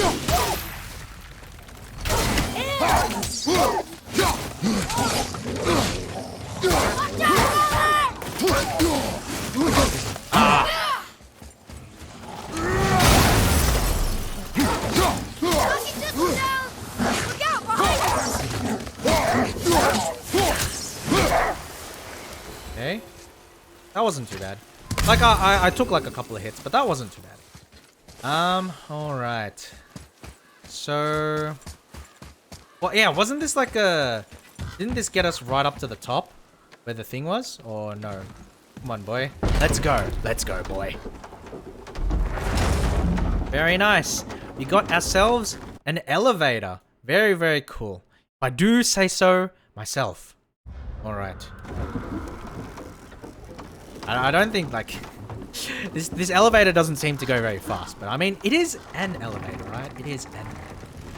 Father, do you think I could carry her? Wait, hold on. Can we come down yet? No. But I said no. It'd be nice if we could, like, I mean, I should just go there later. Oh, but the vines are still there. Interesting. Interesting. So there's, like, goodies back there that I left that I can actually go back and take if I need to. Right? If I need to. But I won't be doing that for the time being. Alright. Hey, we should finish up. So who do you think carved the face in the mountain? You would know better than I. Thanks. Now watch your step. Carelessness will only delay us. Oh, Right. wait, what was back here? This was like a cave, or right? Oh, right. That's where we face the troll. Well, that's pretty cool. That's pretty cool. Like the old sections and the old areas aren't necessarily locked to you. I like that. I like that. I mean, it's not like you can't really do anything there, but you know, it's not unnecessarily Black Breath locked up, again. right? What do we do now? We see if the witch was right. What did she say? Dispel the Black Breath. Let's go. Shining light. Here we go. And then the mist will disappear. Maybe. Potentially. Possibly. Alright. We've been holding it for quite a long time.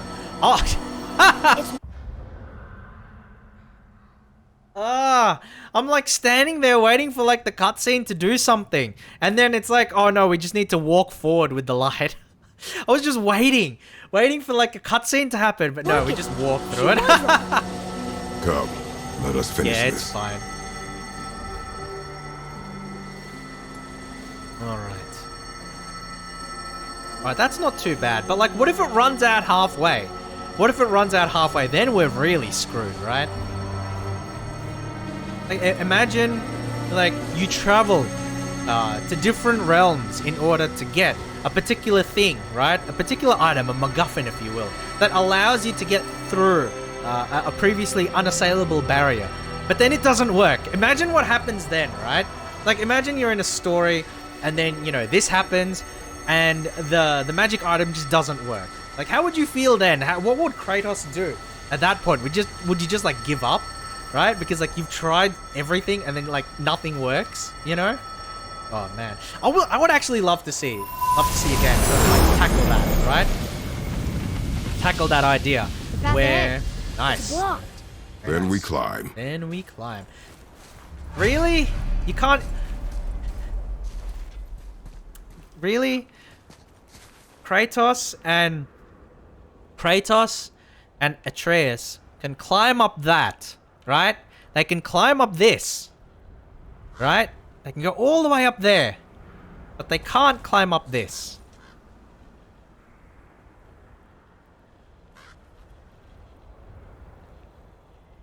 Like, really? Talk about contrived. Talk about contrived. The way he leaps there is pretty good. But no, I would love to see like a game or like a story, or I guess a game, right? Where, you know, like you get like the MacGuffin, or you get like the special item that allows you. The whirlwind's pretty good. That allows you to like get to, you know, the next part of the story, but then it doesn't work. Yeah, that would be really funny. I guess they just up and left one day. I would love to see a game tackle that idea, and then like try and you know salvage the face in the mountain was a tribute secondary to some way to do giant. it. Tribute to a giant? He might not be wrong, but it's like, well, he would know more about the culture than we would. More black breath. All right, here we go. The right ledge is slippery, duh. Yeah, that's fair. I think Kratos, you know, every time that they need to like climb a mountain or something like that, you know, they need to check in. They need to check in with Todd Howard just to make sure that the mountain that they're going up is climbable. Oh, oh my God, this guy's had better days. Oh jeez. Is that a deer? I don't remember stories of a giant with a deer head. Wonder who he is. Oh my God, look at that guy. A dear God, if anything. Ow. I'm just gonna take a look, though. I'm gonna take Ready yourself, boy. Oh, okay. Oh my God, these guys came out of fucking nowhere.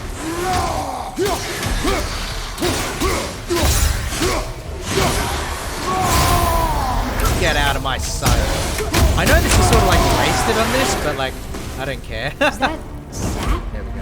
In a cave? Weird. Okay, guess I can't do anything. That's not it. Yep. That ain't it, boy. Alright, that's fine. Nothing useful there.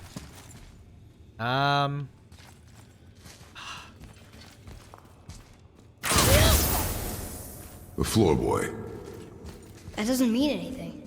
Something's missing.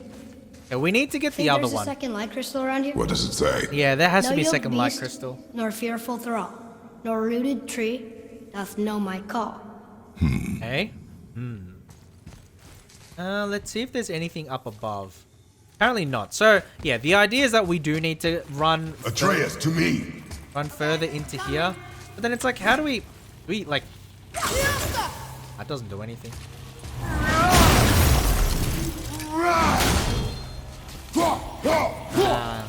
Okay, so how do we get past this then? This is a conundrum. This is a bit of a conundrum because like we need to get like across here, right? And then in order to do that, we probably need to light both of these things. Then where do we go?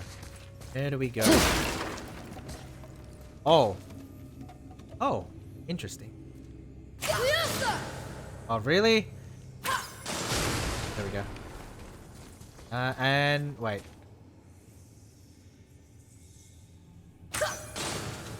Okay, so the game is not gonna let me just shoot through that, which is a bit unfortunate. Is there anything here that I can use? No, it's just money. Oh my God! Well, I guess he's hanging out, but Ah, there we go. There we go. So that's where it wants me to aim. Need to like nudge the controller properly. Wait. Ah! There we go.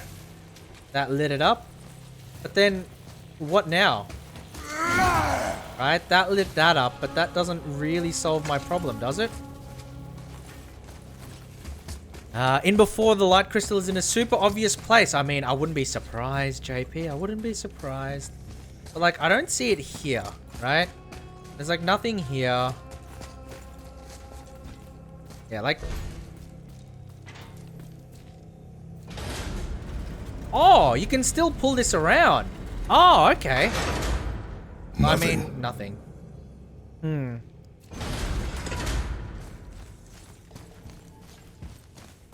Interesting. Yeah, but like, it cut... Yeah, nah, it won't let you. So, the only way is through here. But, is there anything I'm missing? How do you think that got there? There we go. There we go.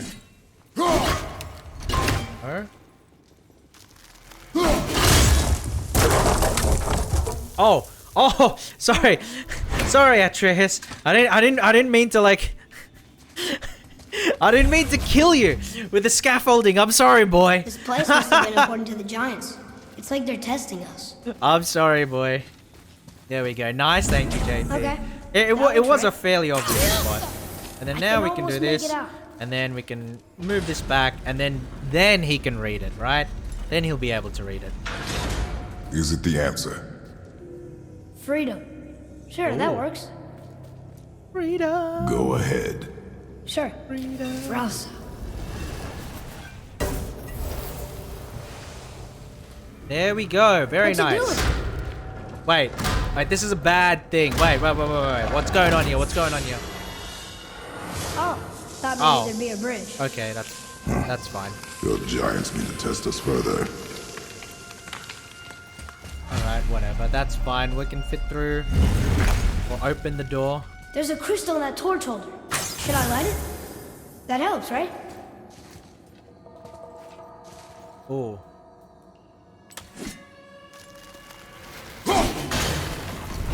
Okay. Okay, that's fine.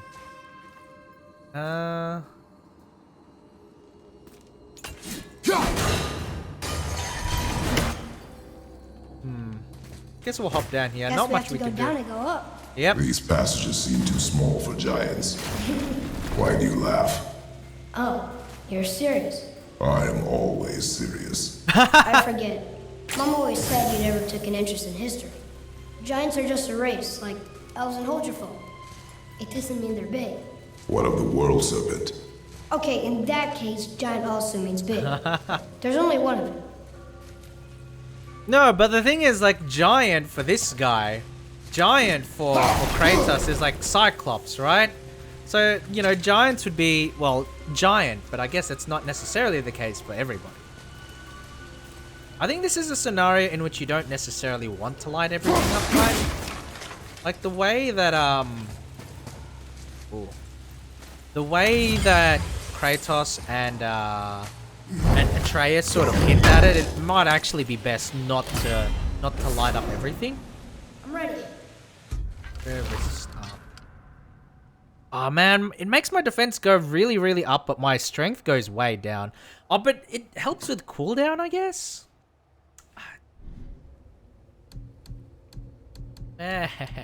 Where? I'll leave it for now. Alright, let's go.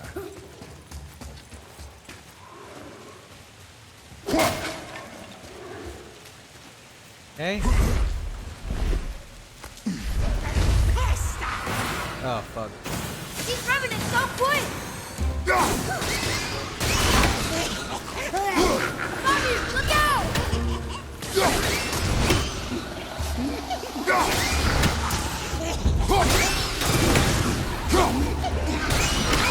Get away from him! Fiesta!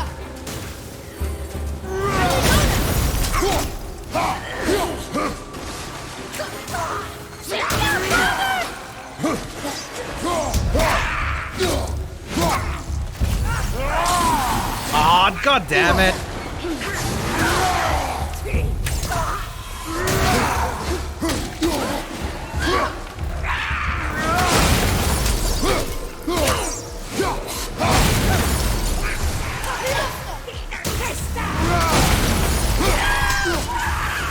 There we go.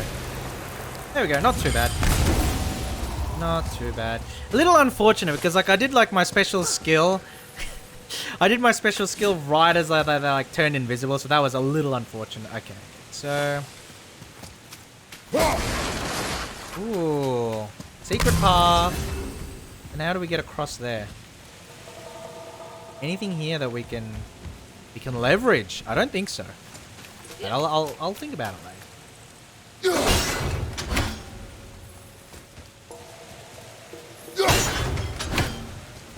Alright, let's go up through here. There are more enemies.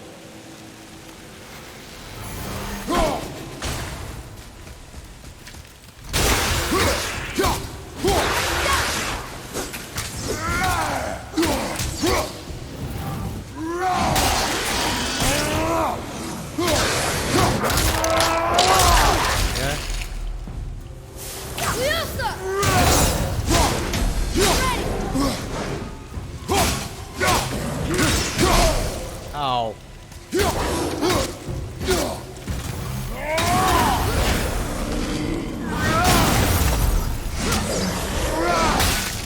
we go. I think you got him. These kills are so brutal sometimes. These kills are Boy, too another brutal. light crystal. How'd you know that was there? Nice. Got him.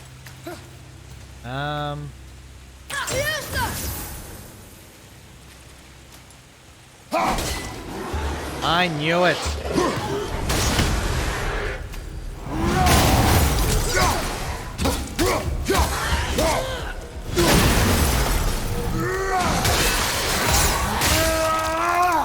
There we go. Got him down. A little easier than I thought.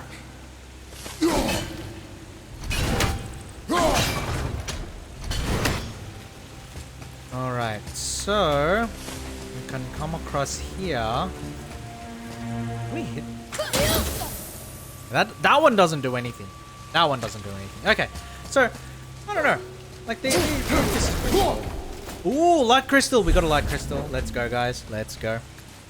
I'm gonna bring it up through here on a nice little jog. On a nice little jog. It's like the idea. Oh, I see like a area to put it later.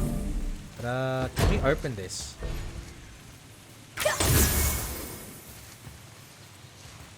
Huh? But did I get all seals? No, I guess not. Hey. Oh well, that's fine. That's fine. I don't mind. I don't mind. We're doing all right. Once we get out of this area, oh, there's the last one. Rip. I'm out.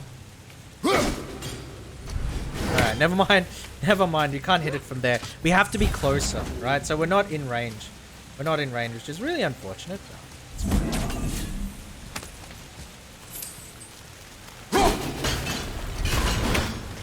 Okay, let's go. And there is just like a thing there, so I'm happy to get ambushed inside of this small room, but at the same time, yeah, I know. Where is he? Oh, okay. Ow.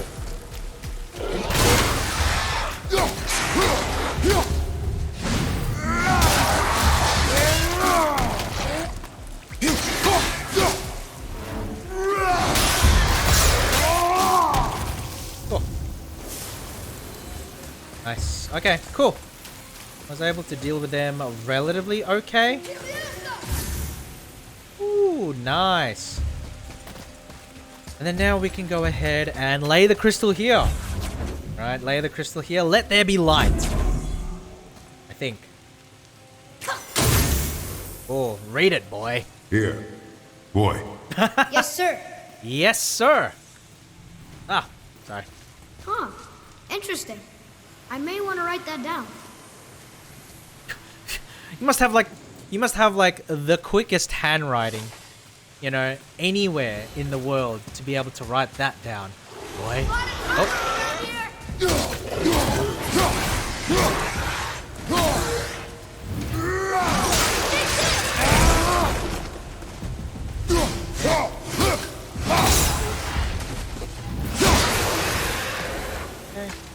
Okay.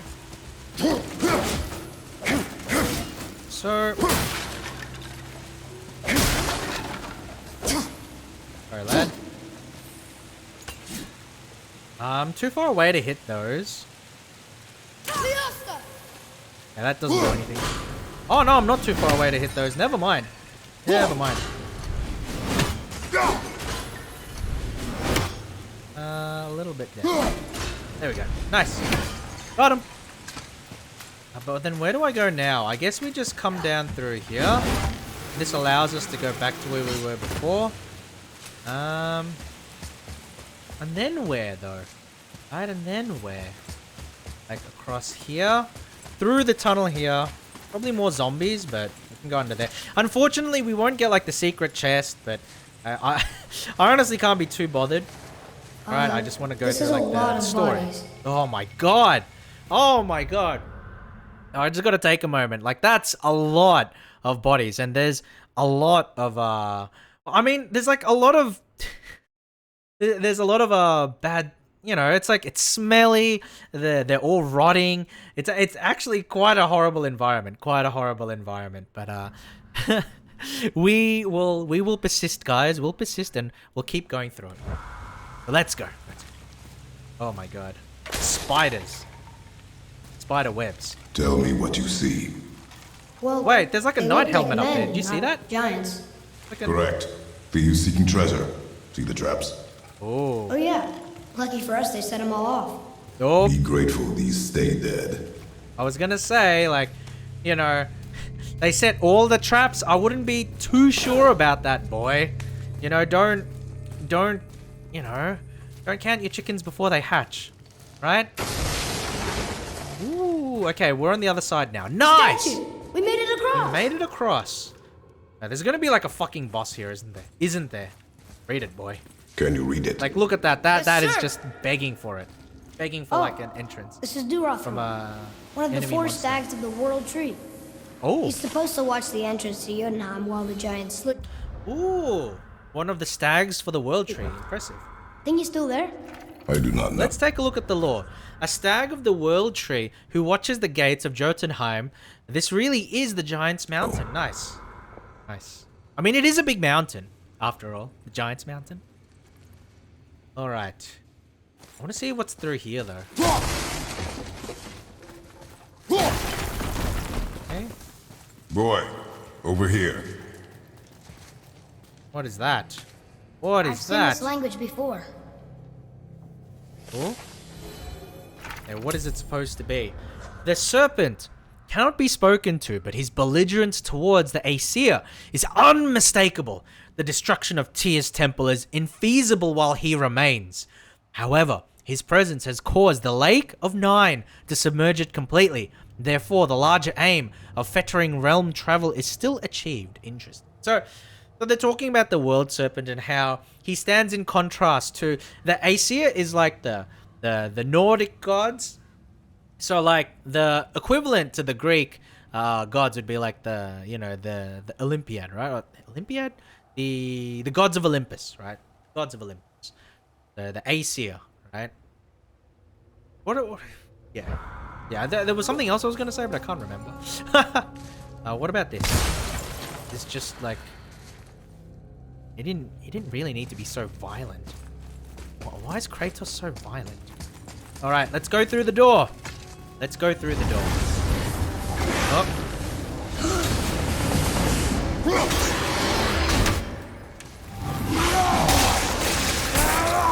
Now that's right.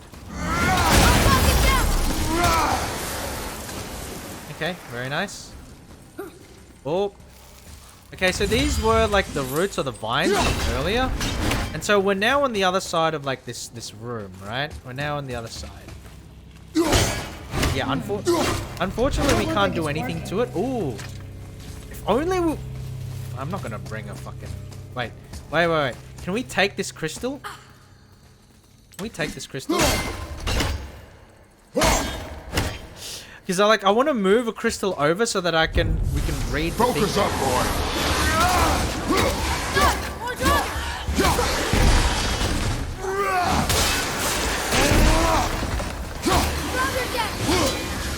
Ow. I'm trying to move, but like, I guess my reaction timings weren't great.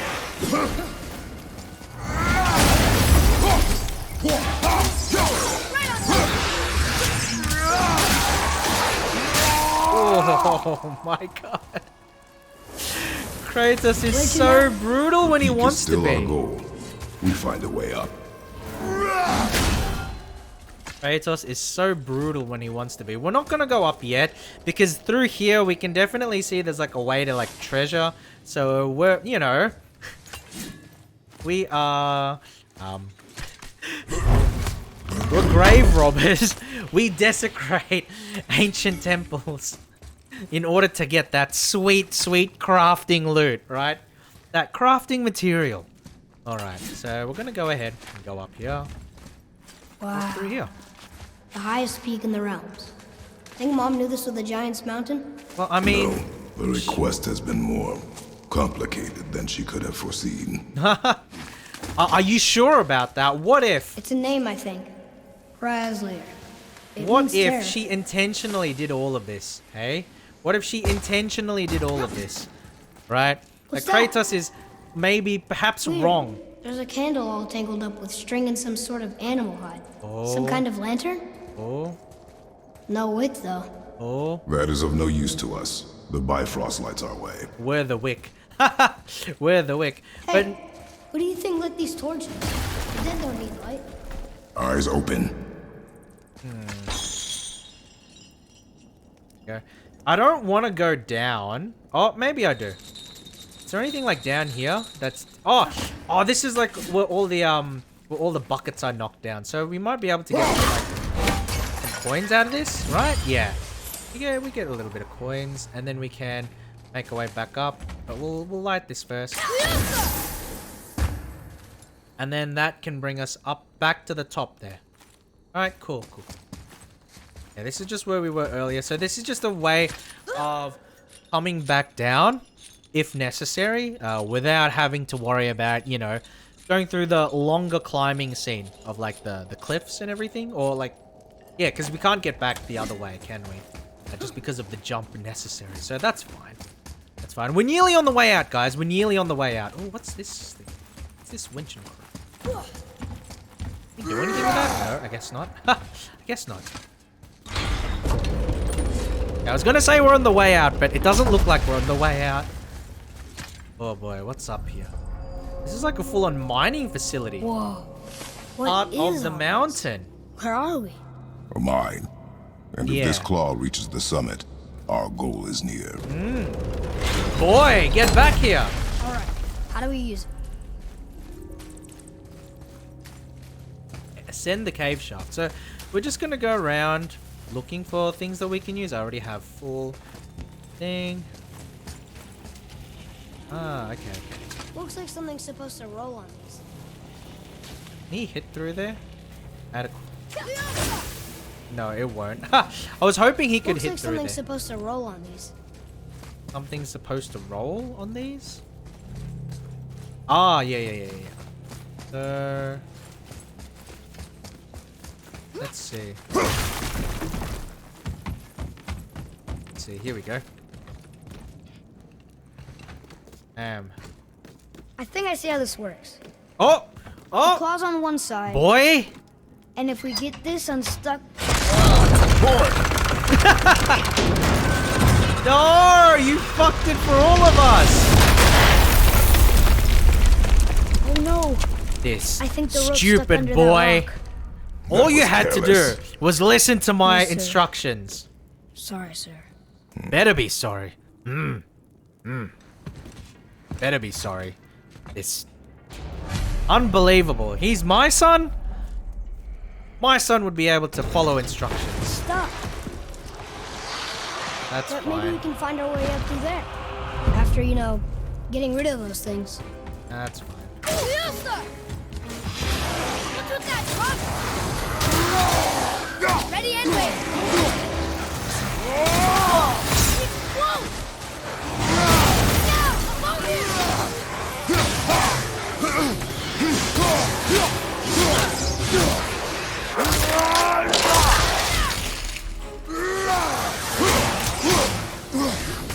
Father!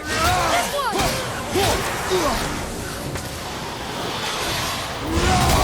Oh, damn it. I was so close. I was so close, unfortunately.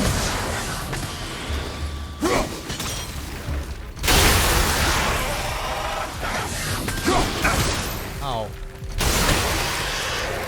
There we go. That's the last of them. That was a little unfortunate. That's fine. I could do with some healing, I guess. I could... the game wants me to, like, purchase skills. Should I? Hey, oh, I guess it wouldn't hurt, right? Yeah, oh, wow. I've got a lot of XP points. What the heck? I've got way more than I thought.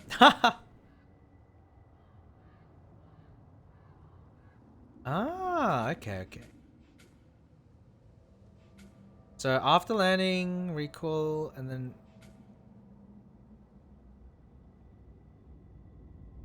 Ooh, that's pretty handy. I like that.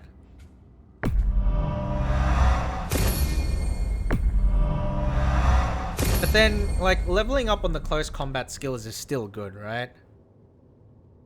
I don't really like that skill, but... What's this one? That's a passive. I've already got that one. I still need, like, level 4. While evading, hold... Oh, I don't need that one. Okay, I don't necessarily need those ones, so let's take a look at shield combat, right? Oh, that's very handy. Breaking their block? Yeah, I'll take that. I don't need bare-handed stuff, because, like, I'm very rarely gonna be bare-handed. Press... I mean, I don't mind that. Then that gets expensive. Rage combat's pretty good.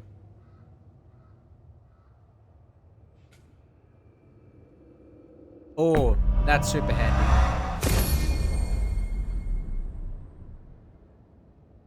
Oh, that's sick.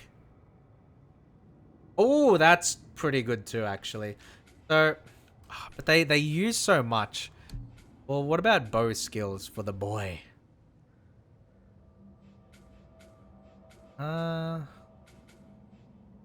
Hold on. I mean, I guess these skills are fine. They're just like passive increases, right? And then this one is alright because it weakens the enemies. Alright. I'm fine with all of that. Oh, can we hit that with the light now? Doesn't do anything. Well, that's not going anywhere. Yes, I get that, boy. Go.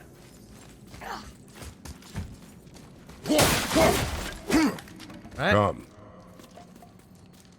There we go. Right through here. Bam. Whoa.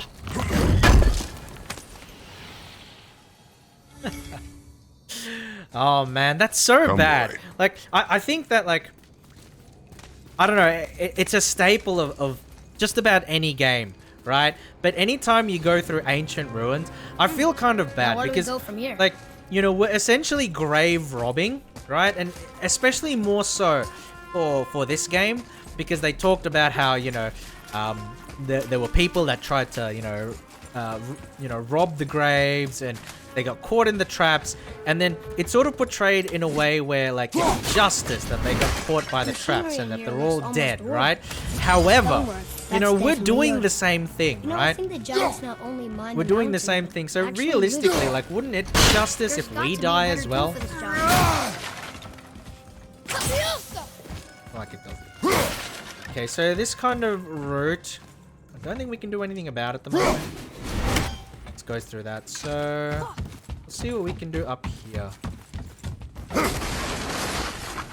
Ooh, there's another dead knight. How does a guy get trapped in the back there, though? That's what I want. How does a guy get trapped back there? Kratos just hates wooden construction. Tables, furniture, boxes, hates. Right. Yeah, no, we can't get through there. At least not right now. Ooh, what's this? What's this? Read it. Can you read it? Sir. Let's see what he has to say. That's funny. How so? One hand wrote, Jotnar only. And another wrote, and also doors. Should we add to it? No. Oh, this is graffiti. That's so nice. That's so nice. In every culture, like this culture, and you know, stretching back to ancient times, it's the idea, the wonderful idea that, you know, people will just like write on walls and write graffiti. I mentioned it. I mentioned it during the Forgotten City stream. Forgotten City stream, that, you know, even in the ancient Roman times they had like graffiti and shit posting and that kind of thing, and it looks like it's extended to the ancient Norse realms, right? Some dwarf or Jotun accidentally killed that knight, then barricaded him to cover it up. That could be a potential outcome, JP. You could be right there. Oops, missed. You could be right there, JP. And if so, you know, that would be a pretty terrible outcome, to be honest. Oh, I was wondering who woke up every drogger in the mountain. How did he get here? Figured. How did this guy get here? You had a way around the Black Breath all along. Now don't go thinking I could have gotten you past it, you big sack of meat. I got ways around most everything, especially up here. Time was, my folk had the run of this joint. Alright, he is a dwarf, Improved isn't the he? design of the Jotnar traps and built workarounds to boot. Why you think they're so devious? Oh, that reminds me. Watch out for traps. Watch out for traps. The work it is. Alright, let's see. Oh, we can get a bow upgrade. I don't want a bow upgrade right now. More defense, but everything less. More attack, but less vitality. I don't know. I don't feel like the armor is like necessarily strong enough that it's worth. Something like this might be worth, for example, because like it increases strength and it increases defense. I lose out on luck, but I don't think luck is that big of a deal There's in quality comparison. material. Rate you're going. I think that's better. And then if we take a look at like some of the other armor, see, like I don't consider that worth it. Shorty? What I more don't have you the need? capacity. So a lot of those don't really get me where I want. But this curved grip of... Wait, no. I don't know. I wouldn't say that these are worth it. Yeah, I wouldn't say those are worth it. I wouldn't say that's worth it either. I can't upgrade the axe, unfortunately. What kind of enchantments can we buy? I wouldn't say that's worth it either. Which way? What about the talon bow? Yeah. Well, we'll upgrade his bow. Shoot straight. Nice. And then we can get some extra stuff You in the again. level up menu. But I'm not interested in that right now. I mean, like, I'm just happy with the upgrade as is. Over here. Go through down here. And I'm pretty sure this should lead to, like... I gotta be wary about traps, but this should lead to, like, an area where we can go down and then collect the chest. Or at least, like, have another chest. See? There's one here. Bang! Straight through with the fist, hey? Straight through with the fist. Ooh, that's a lot of hack silver. I'm not complaining. That's pretty good. That's pretty good. But yeah, can you imagine, actually, to what you were saying earlier, JP, some dwarf or Jotun accidentally killed a knight and then barricaded him to cover it up. Imagine, like, you know, you're a dwarf. More traps. Oh, more traps. You're a dwarf. There's a tunnel, but you won't fit. Take it. Okay. Can we jump across here though? Oh, we can. We can jump across. Wow. How big is this place? It is a mountain. Big. Big as a mountain. Aha. Okay, so there's nothing special about that. But no, like imagine if you're like having like a party, you're drinking, right? With the boys, and then like you're drinking with some knights as well. Oh my goodness. Can you imagine? And then you accidentally like, you know, you accidentally yeah,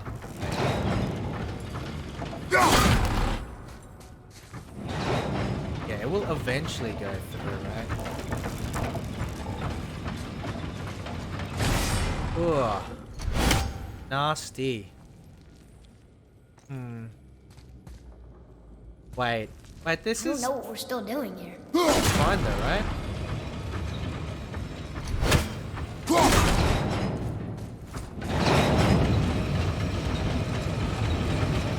Oh, You okay? Of course. I'm fine. Do you see that? That's like a graphical anomaly. Do you see that? That's like a graphical anomaly.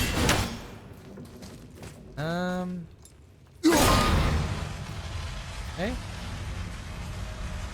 And then it will eventually come back to you, right? I just want to see like how long our time is. Oh. Okay, looks like we're fine, but there's gotta be enemies up here, right? Ooh! Wait, was that a mine? No, okay. Me misinterpreting. Those are... Oh, that's an enemy, 100%. Prepare yourself. Oh, come on! I was so close to punching it.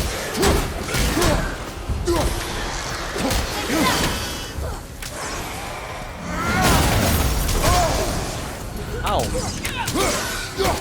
Oh my god, I'm so low in health.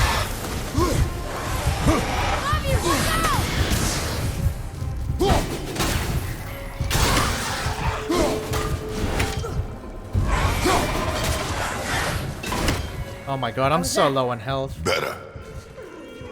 Okay. Ooh, what was the story? There's a drinking gathering and you got a party, etc. Yeah. So imagine, right? Imagine, like the dwarves are celebrating. You know, they've just found a new vein of precious metals to mine. So they're really happy with themselves, and they're going ahead and, you know, they're having a good party. But then a knight comes in, and You they're can move it. Looks kind of heavy. looks kind of heavy. I Oh, can move it. can we move it? Can we move it? Hold on. But then the knight comes in, and then what? Oh, he's gonna come in and attack me. I need to use my my Spartan Rage to take this guy out, I think, because like basically one hit and I'm dead. Oh, that's not an enemy. Okay. Ah. Oh, full health. What happened to him? It died. Well, yeah. All right, hold on.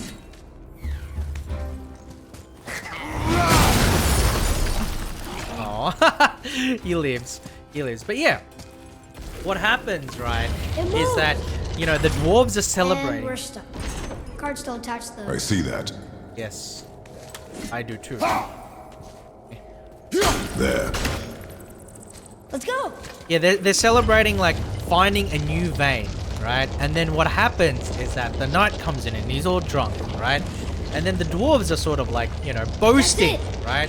They've got a lot of alcohol. They're boasting about, you know, how much they can drink, and generally, yeah, they're boasting about how much they can drink and how happy they are and how powerful and how good they are as miners. But then the knight comes in. Maybe there's right? a way through that big gate up there? The knight comes in, and then he says, look, you know, you dwarves, you guys are small, you guys are puny, you guys are small time. You may think that you're miners, right? You may think that you're miners, but us humans, we can mine harder, longer, stronger, right? And so what essentially happens is that they get really, really drunk, and then the dwarves are like, you know, the human and the dwarves are like egging each other on. They're saying, no, I'm the stronger miner. I'm the better miner. And so, you know what? You know, the human goes, you know what? He's had a lot of drinks. They've had a good time, but now they're getting sort of heated. They're getting sort of angry at each other. And the human says, okay, that's it.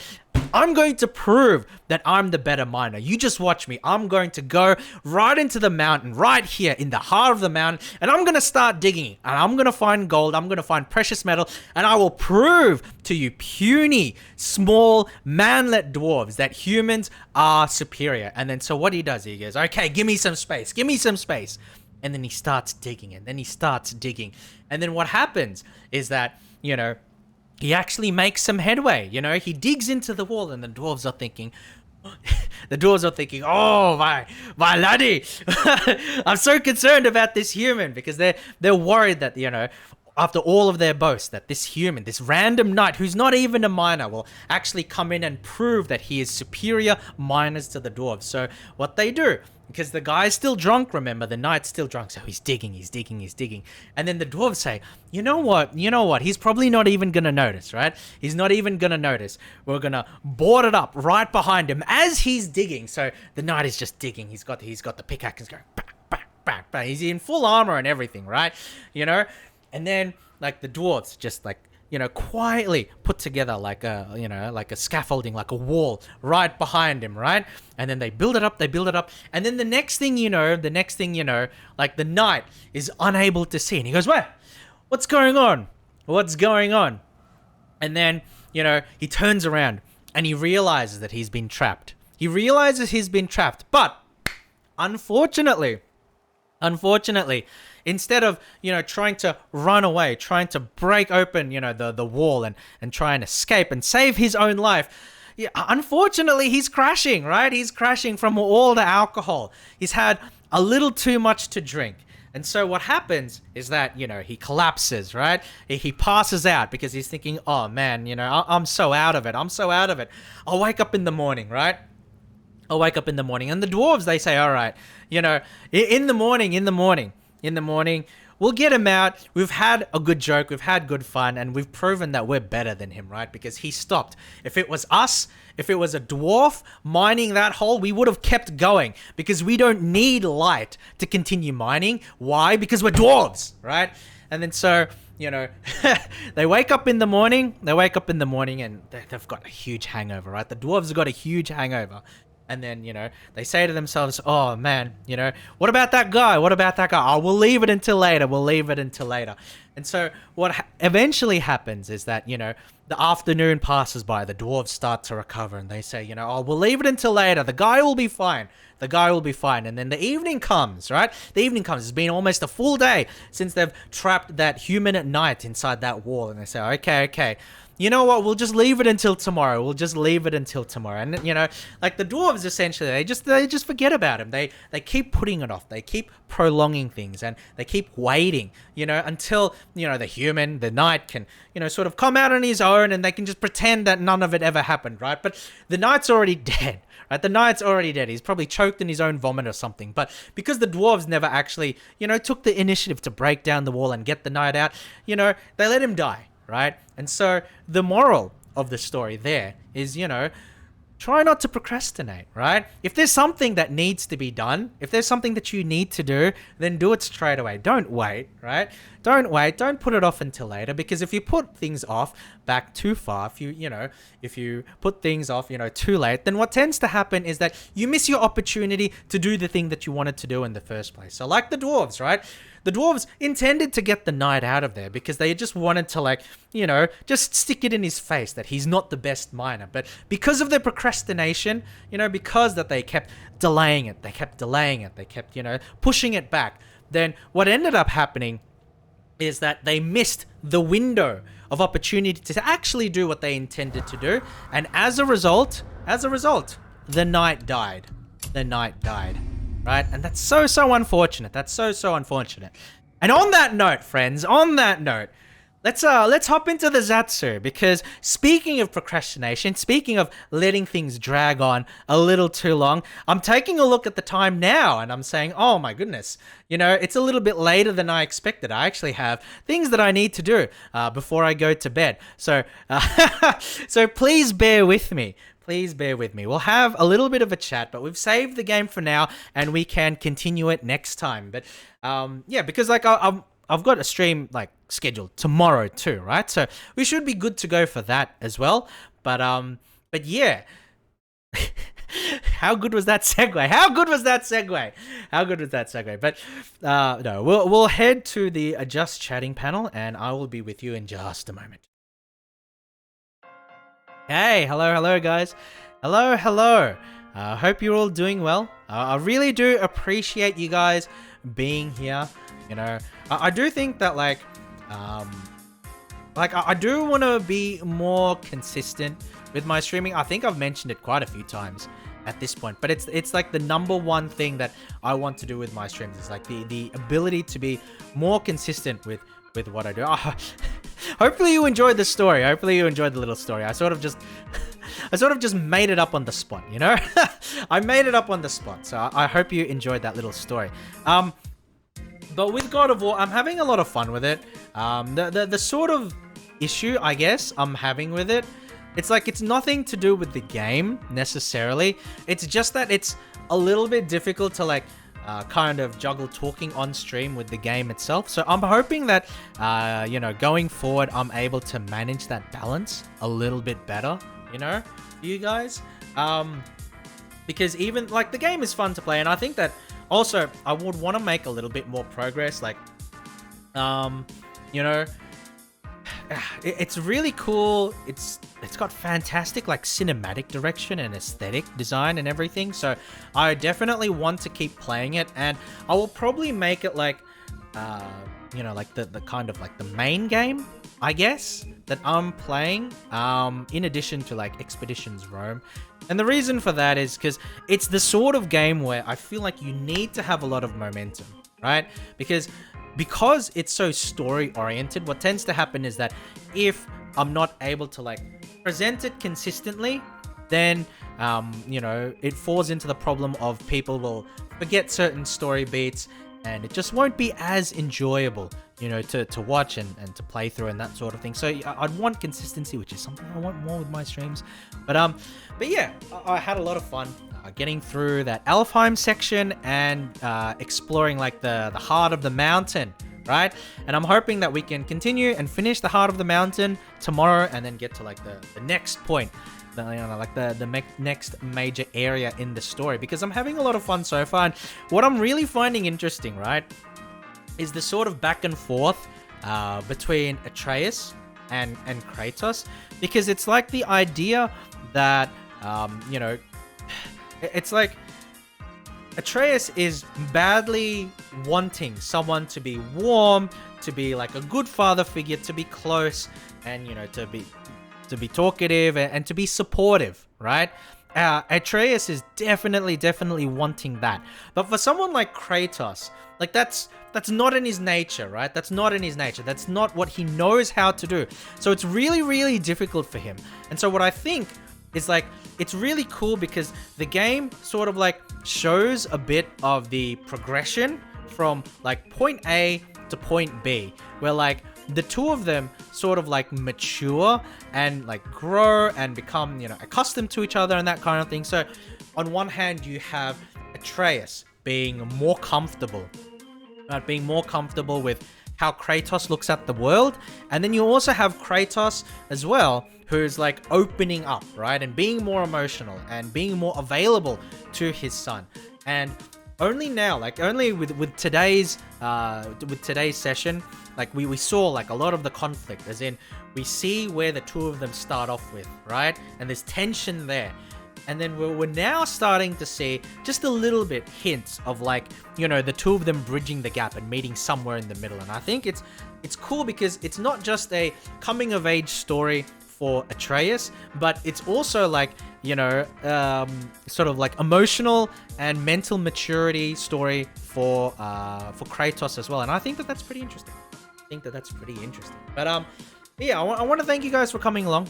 I really do appreciate it. Like I said, tomorrow we'll be continuing. We'll be continuing with God of War, and like on the weekend, for example, I don't know if I'm going to be streaming necessarily, right?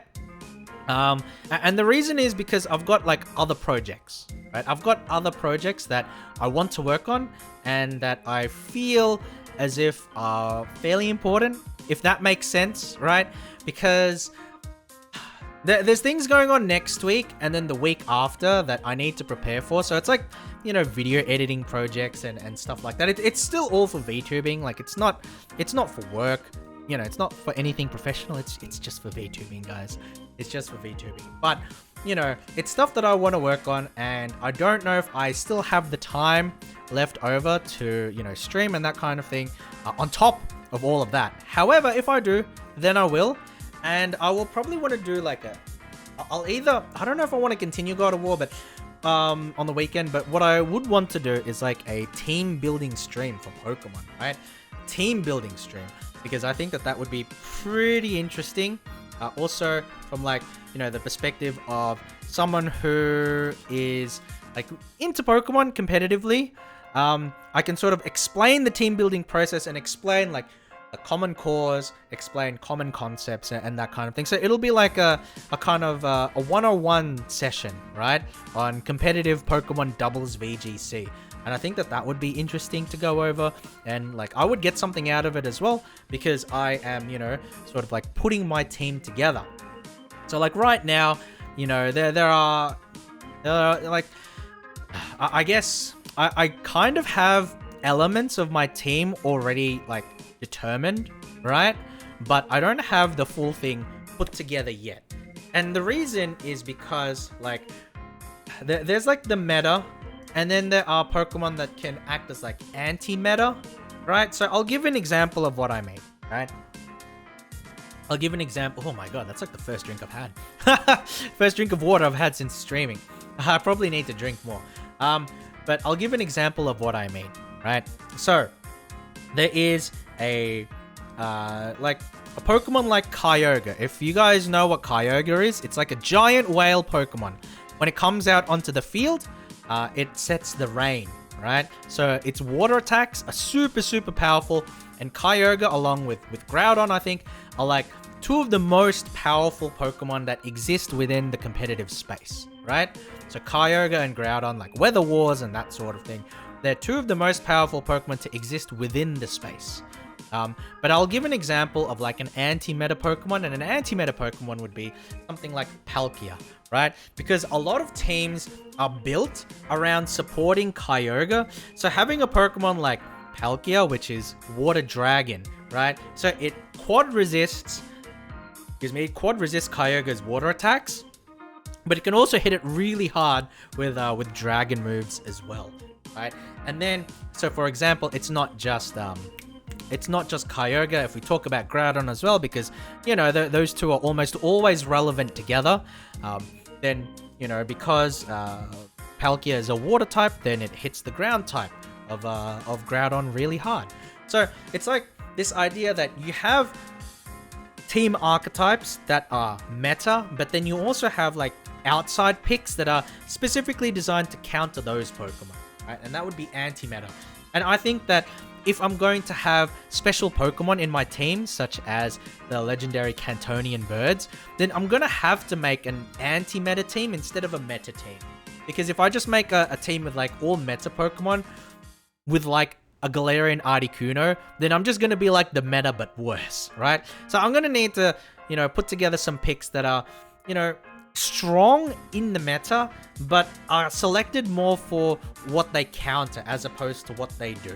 Right? And I think that's going to be fun. I think that's going to be fun because juggling like the concepts of having a solid, sort of reliable team, along with being able to counter the common meta threats, I think would be very interesting to not only like go over and talk with, but interesting to play once the tournaments actually happen, right? Once the tournaments actually happen, because that's probably going to be happening, I would say, yeah, like February, right? Like February 18, I think, or something along those lines. Like second to third week of February, the first tournament will be up, and it'll be good to, like, you know, have my team all ready for that. Oh, Sora, welcome, Sora.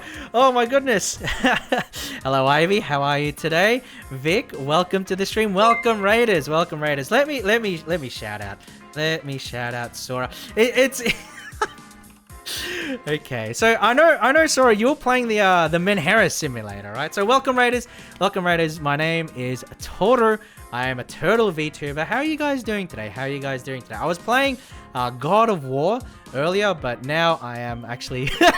It's funny because I was thinking of raiding you, Sora, but I'm now like about to wrap things up, so I'm just having a little bit of a chat before I go and letting people, you know what my plans are for the upcoming week, for the upcoming weeks. And that sort of thing. But hello guys. Hello Ivy, hello Vic, hello Devon Azure, Slepnia, Pinkies, welcome to the stream, guys. Welcome to the stream.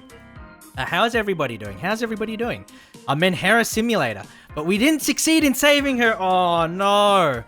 You didn't save her? You had all the opportunity. How could you not save her? I thought that, you know, you were like the best manager ever, P-chan. I thought that you had the best chance to save her. But, you know, you're telling me that, you know, you weren't able to save Ame? Like, what are you doing? How could you let her down like this? How could you let all of her fans down like this? What's going on? Nah. But no, actually tell me what exactly happened. What exactly happened, Sora? I'm actually interested because when I first, like, saw that the game came out, I was thinking of, like, buying it and playing it myself, but, you know, it's like I spent too much money on games already, right? I've spent too much money on games already this month, so I was like, oh, okay, you know, I'll live vicariously through other people and listen to their experiences instead, right? We didn't get enough simp bucks. Oh, that's unfortunate. That's so unfortunate. Sora didn't get enough followers. Oh no. Did you not convince Ame to do the follows for follows thing on Twitter? No. I'm joking. But that's a little unfortunate. So what kind of ending did you get then? Like if she was a super Menhera? Oh my god, I love the Wigglies. Mr. Big Chubby, welcome. How are you today, Mr. Big Chubby? If you came by from Sora's stream, welcome. Hopefully you're doing well today. But it's sort of unfortunate. Tell me about like the ending though, Sora. Spoil it for me, because I am interested to know how it goes. Because I know that the game has like multiple endings, right? Because it's sort of structured like a little bit of a VN, right? So it's like you have multiple endings depending on your choices and stuff like that. But the other thing is like, are you planning to play again? Like, are you planning to play again to try and get different endings? You know? That would be interesting, right? That would definitely be something to consider. I don't know if you plan on it though. Like, I mean, I know that you've also got like Monster Hunter Rise that you're currently playing, right? So you might just go back to that, or you know, there's a whole bunch of other games that you could be playing. But no, the Menhera simulator, the needy streamer overload. It's definitely something that's very interesting. I think that there's a lot of VTubers playing it at the moment. Actually, hold on. I'm gonna look this up. I'm gonna look this up on Twitch, right? I'm gonna look this up. Needy streamer overdose, not overload. Oops. 4.5k viewers. Wow, that's a lot, man. VTubers loving the Menhera streamer. Yes, Slepnia. I mean, I'm not too surprised, right? I'm not too surprised because like, like she has like a sort of like anime aesthetic, right? So even if she is not actually a VTuber, I think VTubers can relate, right? Think about it. Anime avatar, Menhera, you know? That's already like more than half the VTubers out there. You know? Like a VTuber like myself, or maybe like Sora, or maybe plenty of the other VTubers out there playing the game at the moment, you know, they take a look at the trailer. They see that Ame is Menhera. you know, they see that, you know, she needs a manager. She needs someone to you know, guide her. Otherwise, she's going to be led astray, right? And then, you know, the VTubers are just looking at that, looking at the trailer, looking at the stream description, and they're like, oh my god, it's literally me! It's me! No, I'm joking. Really calling out the VTuber community, huh?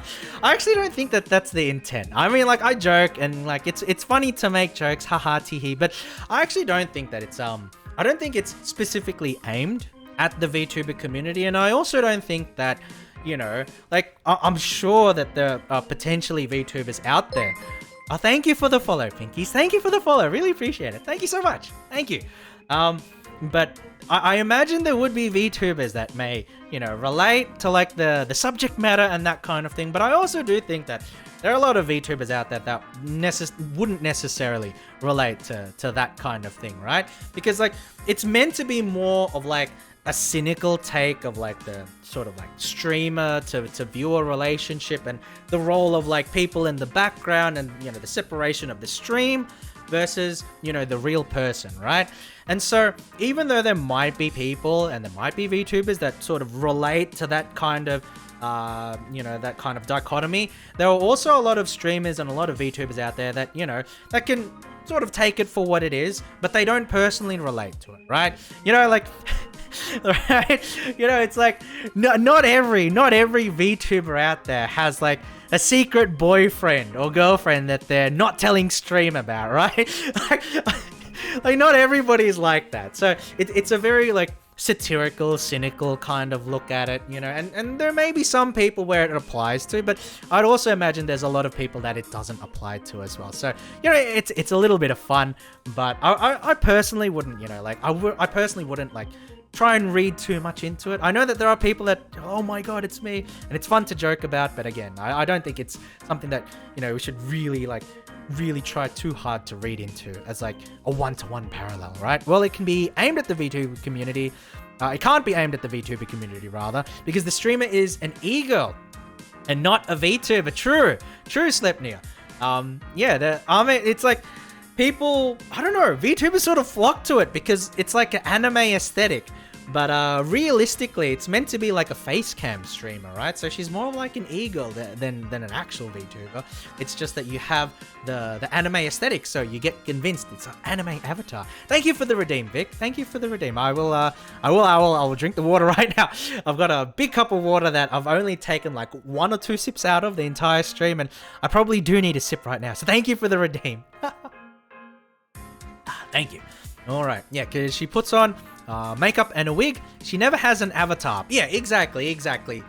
She's like a face cam streamer, if I remember correctly. But yeah, it'd be interesting to see, right? The one thing I'm wondering though, is like, I wonder if more games will, like now that this one's sort of like blown up, I wonder if more games will come out that will try and sort of deal with the same subject matter. Be interesting to see how that pans out. But thank you guys, thank you all for coming. It's funny because I was maybe about 2 minutes away from raiding Sora myself. I was about a couple of minutes away from raiding Sora myself, but he got to the punch first. He got to my stream first, right? But okay, so I guess since everybody's here, I'll talk about, you know, some of the few things that I've got planned in the upcoming weeks and in the upcoming months, I guess. So I used to, I guess, but I'm fairly interested in like competitive Pokemon, right? So competitive Pokemon doubles, VGC, that kind of thing. So, you know, I'm planning to have a series of streams where I compete in international challenges and tournaments. And in the lead up to that, right, aside from like the actual tournaments themselves, in the lead up to that, I'm planning on doing some kind of like team building streams and that kind of thing. So if people are interested in learning about competitive Pokemon, you know, definitely, you know, hop by, say hello, because I will try and explain a few concepts as I build, you know, a few teams together. I'm not Ball. Oh no, also she's literally me as I'm totally met her. No, don't say that, Slip. This is I was gonna say, like, this is a stream full of people who are, you know, mentally well, right? Mentally healthy, mentally strong. But then, I don't know, maybe we're all Menhera, you know? You know, not just you, but me as well. Me as well. Competitive Pokemon like the TCG? No. So the TCG is like the trading card game, right? Trading card game. But no, I'm talking about the video game. So I'm talking about VGC, so the in-game stuff, right? And so the current competitive Pokemon scene is played on still Sword and Shield, because there is an official you know, tournament scene that is run by the Pokemon Company, right? And they are currently on Sword and Shield, and starting February, they'll add a new rule set to the game, which will be used for the competitive championships for at least the first half of 2022. And to go with the official competitive, you know, tournaments, they will introduce online tournament challenges, where if you compete in these online tournaments, you will receive a legendary shiny Pokemon. And so they're going to have a tournament in February, a tournament in March, and a tournament in April. And I am going to compete in all three and stream all of that. Just because I want, you know, shiny Pokemon. Who doesn't want shiny Pokemon? Who doesn't want shiny Pokemon, right? And especially shiny legendaries, right? Who doesn't want that? Who doesn't want that? I want that, you know? Don't you guys want that? Can live vicariously through me as I do that. I'm joking. But yeah, those are the sorts of streams that I'm going to be doing for the next few months, in addition to juggling what I'm currently doing. So I've currently got a campaign of Expeditions Rome, where I run around in a strategy game and pretend that I'm a Roman, as well as God of War, which, you know, Sora raided into, expecting God of War gameplay, but he just got me sitting at a table just chatting with you guys. So a little unfortunate there, but I was playing God of War, and I will be continuing that playthrough, you know, for the foreseeable weeks ahead. But also another thing that I'm doing, oh my god, I'm embarrassed to say this, actually. I'm embarrassed to say this, but on the 14th, Valentine's Day, right? Valentine's Day, I will be doing a little bit of a date stream. Oh god, why am I doing this? I'll be doing a little bit of a date stream. So if you're interested in taking this turtle out to town, then please do show up for that on the 14th of February, at least the Australian time, right? Australian time. So it might be like the morning of the 14th, or like late on the 13th if you're in the United States, or something along those lines, but it'll be a little bit of a date night. You're not going to the VTuber prom? No, unfortunately not, Setnia. No one invited me to the prom. See, I tried my best, right, to make myself presentable, but nobody wants to take me to the prom. So instead of, you know, going to the VTuber prom, you know, maybe I'll take, you know, instead of going on a date to the VTuber prom, rather, I'll go out on a chat. I'll go out on a date with chat. You know, date night with chat. So that's what I'm planning to do on the 14th, right? So, you know, please come by for that. That'll be fun. I've got like a few surprises, you know, it's not going to be like 100% like, oh, BFE, oh, I'm going to, you know, use a deeper voice. Like, oh, hello. It's not going to be all like that, but but I am going to have a little bit of fun with it. So I hope you guys will be around to share that with me. I'll take the turtle out to town. Why does that sound like an innuendo? It's not meant to be. It's not meant to be, Slipney. It's meant to be like, you know, a night out on the town with the turtle, right? You know, a date. Not, you know, nothing too untoward, right? Nothing too untoward. I mean, after all, right? After all, you know, we haven't even had the first date yet. You know, if you wanna go all the way, you know, at least you know, at least buy me dinner first. At least buy me dinner. I'm joking. But yeah, I'll be doing that on the 14th. So look out for that. I would like to think it'll be a lot of fun. I'm not sure if you guys will find it fun, but I hope you guys will. And I'll be doing, you know, a little bit of fun stuff with regards to that. So, you know, look forward to it. Take me to VTubers and chill. No. Look, Kenjo. Look, we've been over this, right? We've been over this. You know, the date will be on the 14th.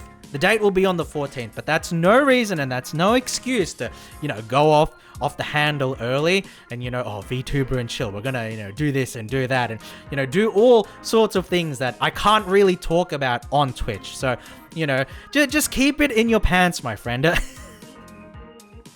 At least until the 14th.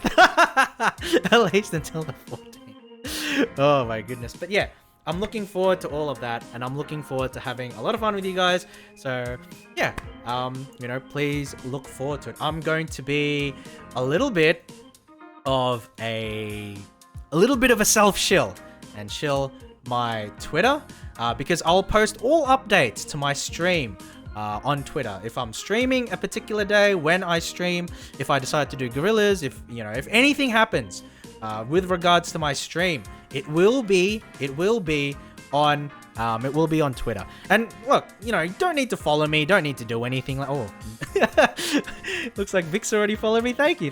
Oh, let's give the follow back. But no, you don't need to follow me on Twitter or anything along those lines. It's more like, if you want any information about my stream, it will be there, right? And the last thing I'll shill also, the big self-shill, is my YouTube channel, because I've been starting to put a little more effort into my YouTube channel. So in addition to like streaming and that sort of thing, I don't have any today, but oftentimes when I stream, I like to do a little bit of a skit, right? A little bit of a skit, or like a bit, or like a little small musical number maybe, just a little bit of something to sort of spice up the streams a bit, right? And so whenever I do that on stream, I will upload the bit or the skit separately on the YouTube channel. So, please go ahead and take a look at that. And, Twitch only saves video archives for 2 weeks, right? So if you have a VOD on Twitch, it only lasts for 2 weeks. And so after that 2 weeks, it gets deleted off Twitch. I think partners maybe can get around it or something along those lines, but I'm not a partner. I'm a puny affiliate, right?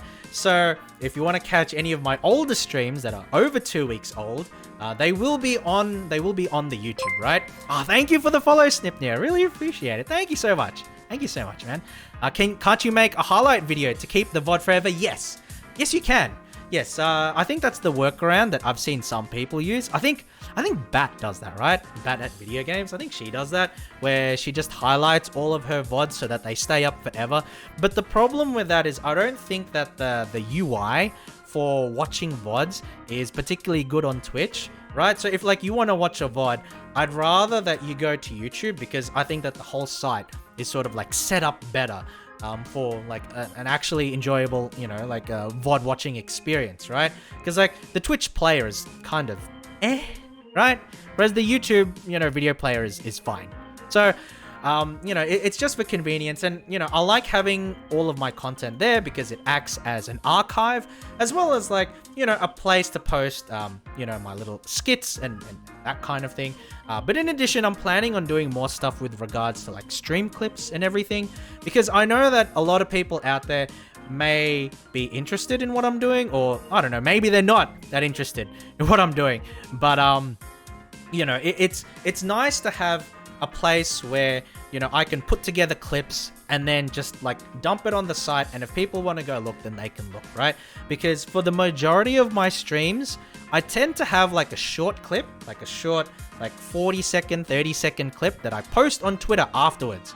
But I never post it anywhere else. I don't post it on Twitch, I don't post it on YouTube, and I'm looking forward to changing that starting this weekend, where I'll collect all of the clips that I post on Twitter, and then bam, they're all in one video. So if you don't follow my Twitter, at least you can see like, it's like a sort of like a stream highlight kind of thing, right?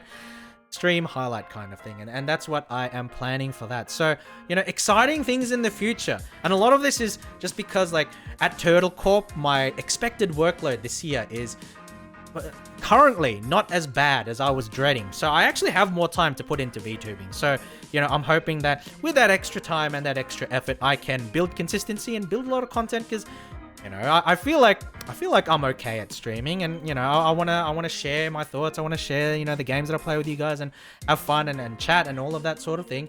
And I want to put myself out there in more ways, so that you guys can come to the stream and have fun, right? Because like at the end of the day, that's what it's all about, right? You know, just enjoying the time together, right? Because it's entertainment, right? At least I think so.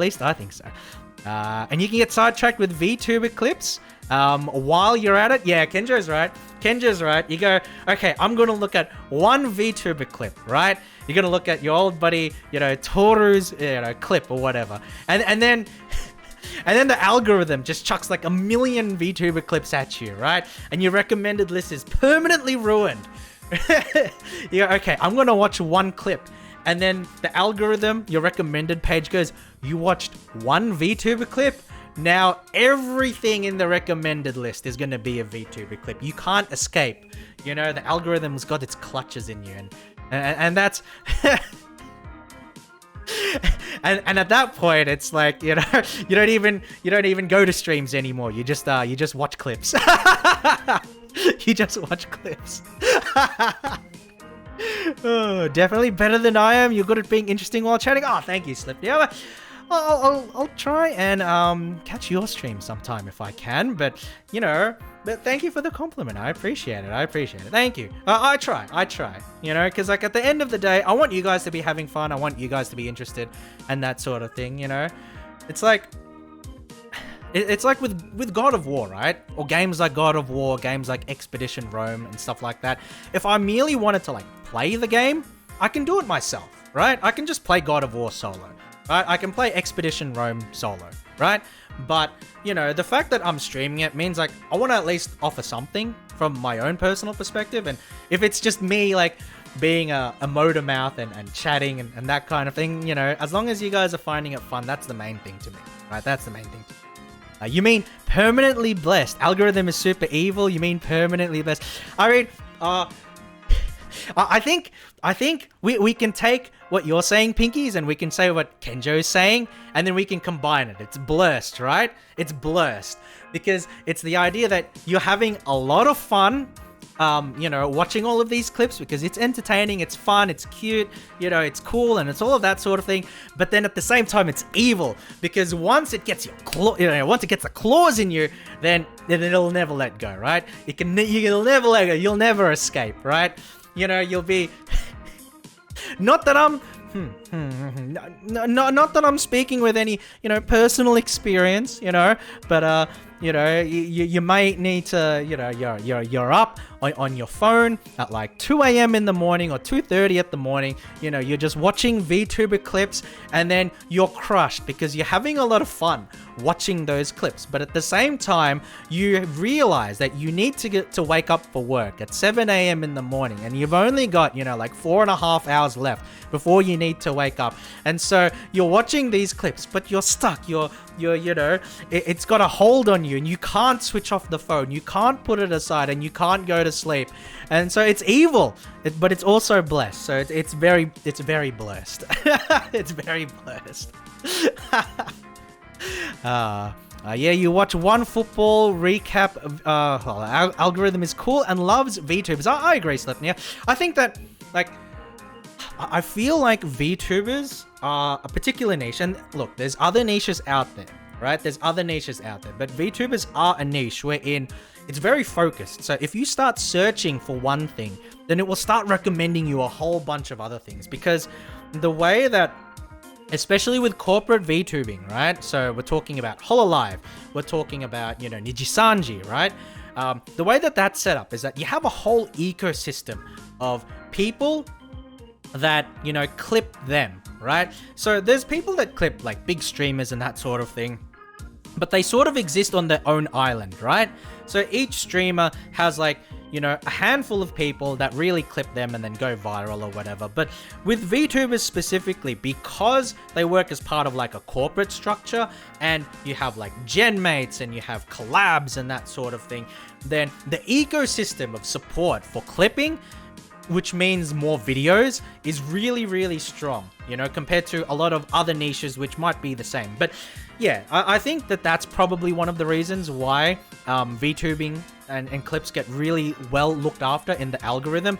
But, you know, in other areas too, if you search one thing, then it just floods the recommendations with all of that one thing, right? So for example, like, you know, if you look up like a history video or that sort of thing, then there's a lot of history videos that pop up as a result. And that's, you know, what I have in my personal experience. But definitely, I do think that the nature of corporate VTubing does set up a foundation for like this big niche where the algorithm just eats it up because you have all of these clips that are, you know, based around like the same group of people, right?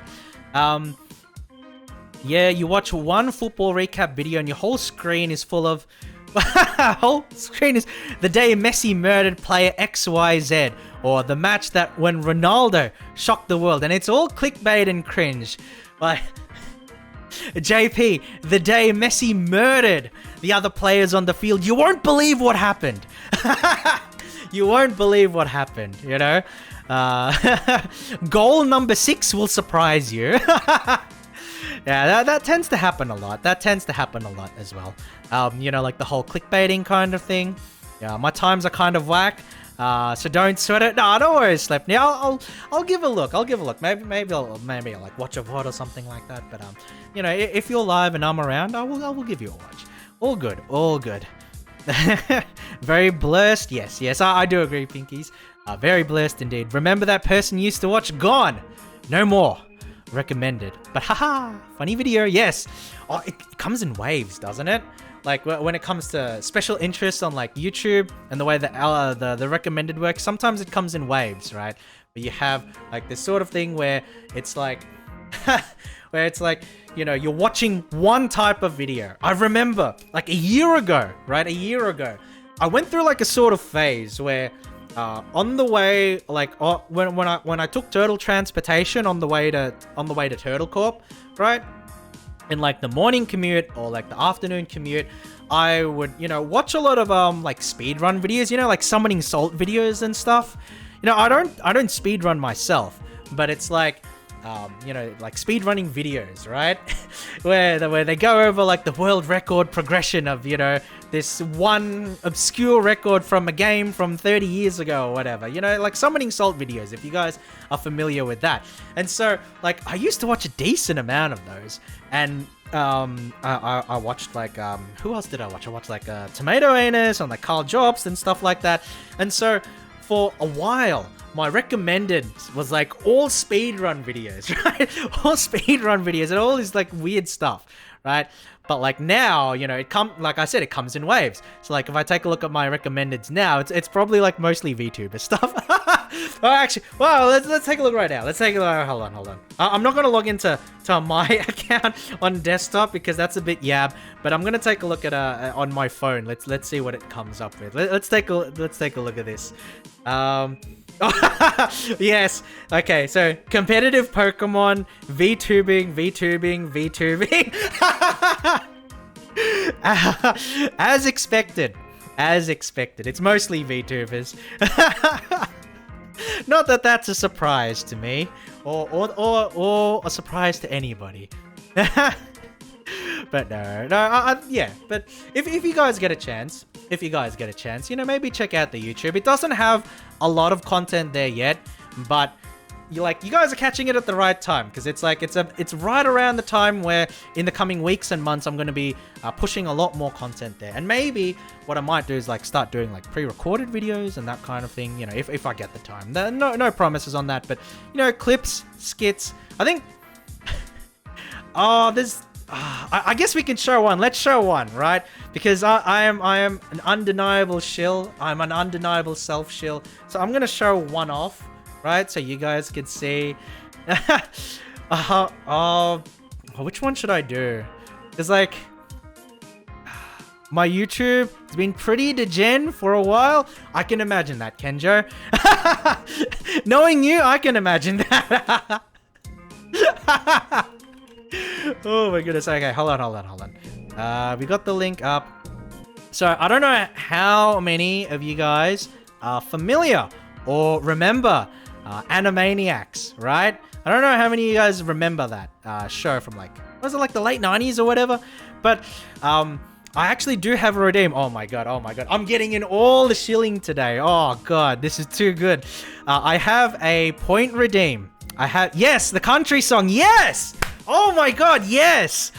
Amazing, amazing slip deal. Wow, 100%. That's really cool. Like, amazing, you know, like great guess. But yeah, so I actually have a redeem for 10,000, 10,000, what are my channel points called? I don't even know. But 10,000 things where you can record a meme scene or like a recording or like a vocaroo, and then I will post on like the next available stream or the next possible stream. And so I had one of my viewers, his name is Sign & Co, the best, and he comes by pretty often. Right? Turtle fact? Oh, thank you for the redeem, Sora. Thank you for the redeem. Oh, I do have a document for this. Where are we? Okay. Hold on. Let's take a look. Let's see. Oh, that's actually pretty interesting. But have I already said this on stream before? I'm not sure if I have said this on stream before. But did you guys know that snapping turtles have evolved to have their snapping defense because they're actually too big to hide inside their shells like other turtles? You know how snapping turtles have like long necks and like they're pretty large, right? So the way that their mouth and the snapping action of a snapping turtle has evolved over time, it was not as a meant for like it didn't evolve as a means of like, you know, to be predatory, to like attack prey, to eat food. It was actually developed as a self-defense mechanism because they weren't able to properly retreat their necks into their shells. And so the idea that they're offensive instead and that they lash out and they snap, you know, at potential predators, like it's a self-defense mechanism. It's not like people tend to think of snapping turtles as like aggressive animals because, like, you know, you're snapping, right? You're snapping with the mouth or whatever. But it's actually a self-defense mechanism. It's not an aggressive and predatory one. So that's your turtle fact for today. Thank you for the redeem, sir. Thank you for the redeem. I actually have like a notepad of like 25 to 30 turtle facts. And then I just, whenever someone redeems that, I just randomly read one. But no, thank you for the redeem, Sora. But no, I do have a redeem for like 10,000 where you can record a scene or like a vocaroo or something along those lines. And I will do my best to try and, you know, act it out for the next stream. And so one of my viewers, Sign & Co, and he's a relatively, you know, consistent viewer or relatively active viewer. He comes by pretty often. And what he did, right, it was he asked me to do the Animaniacs song. So, without further ado, here we go.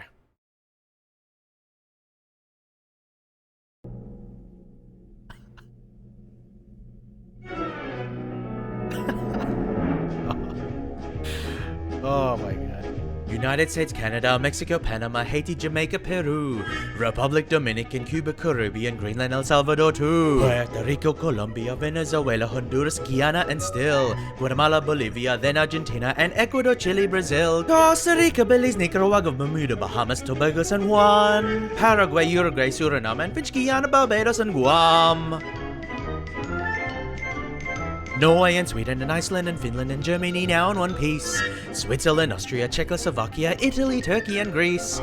Poland, Romania, Scotland, Albania, Ireland, Russia, Oman. Bulgaria, Saudi Arabia, Hungary, Cyprus, Iraq and Iran. There's Syria, Lebanon, Israel, Jordan, both Yemen, Kuwait and Bahrain. The Netherlands, Luxembourg, Belgium and Portugal, France, England, Denmark and Spain. India, Pakistan, Burma, Afghanistan, Thailand, Nepal and Bhutan, Cambodia, Malaysia, then Bangladesh, Asia and China, Korea, Japan, Mongolia, Laos and Tibet, Indonesia, the Philippines, Islands, Taiwan, Sri Lanka, New Guinea, Sumatra, New Zealand, then Borneo and Vietnam, Tunisia, Morocco, Uganda, Angola, Zimbabwe, Djibouti, Botswana, Mozambique, Zambia, Swaziland, Gambia, Guinea, and Ghana.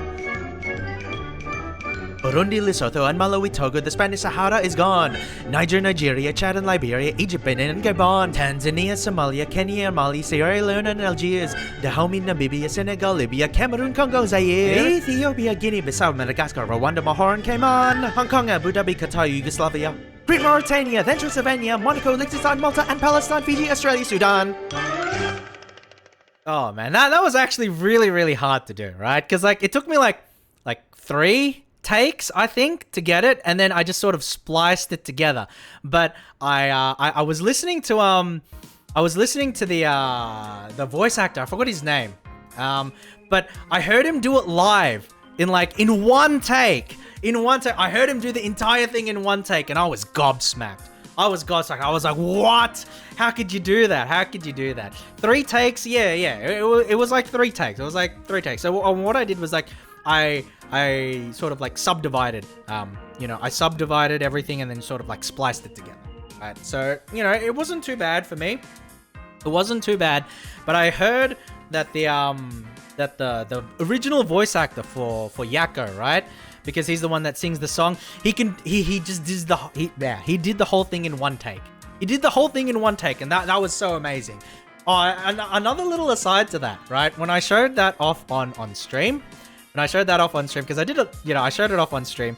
There's like an updated version, right? That includes most of like the former Soviet Union countries. There's like an updated version where there's like an additional verse, and then I did that live. I need to go back and clip that particular section and then put that on YouTube as well.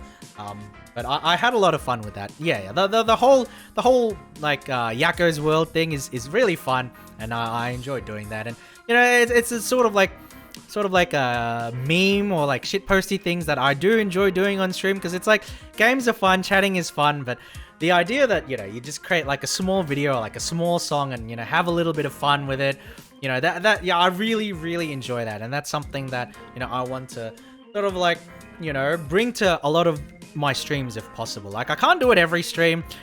Unfortunately, I do have a turtle brain, so I can't think of like fun ideas to sing or to talk about or to do every stream, but I will try and do as many as I can, because it's something, it's part of like it's part of like the VTubing thing that I really enjoy. Like this idea of like, short, fun, pre-recorded content. Because I don't think that's something that I can necessarily do if I was like a face cam streamer, or I couldn't do it to the same level, right? That's something that I feel is a bit unique to having like the VTuber character.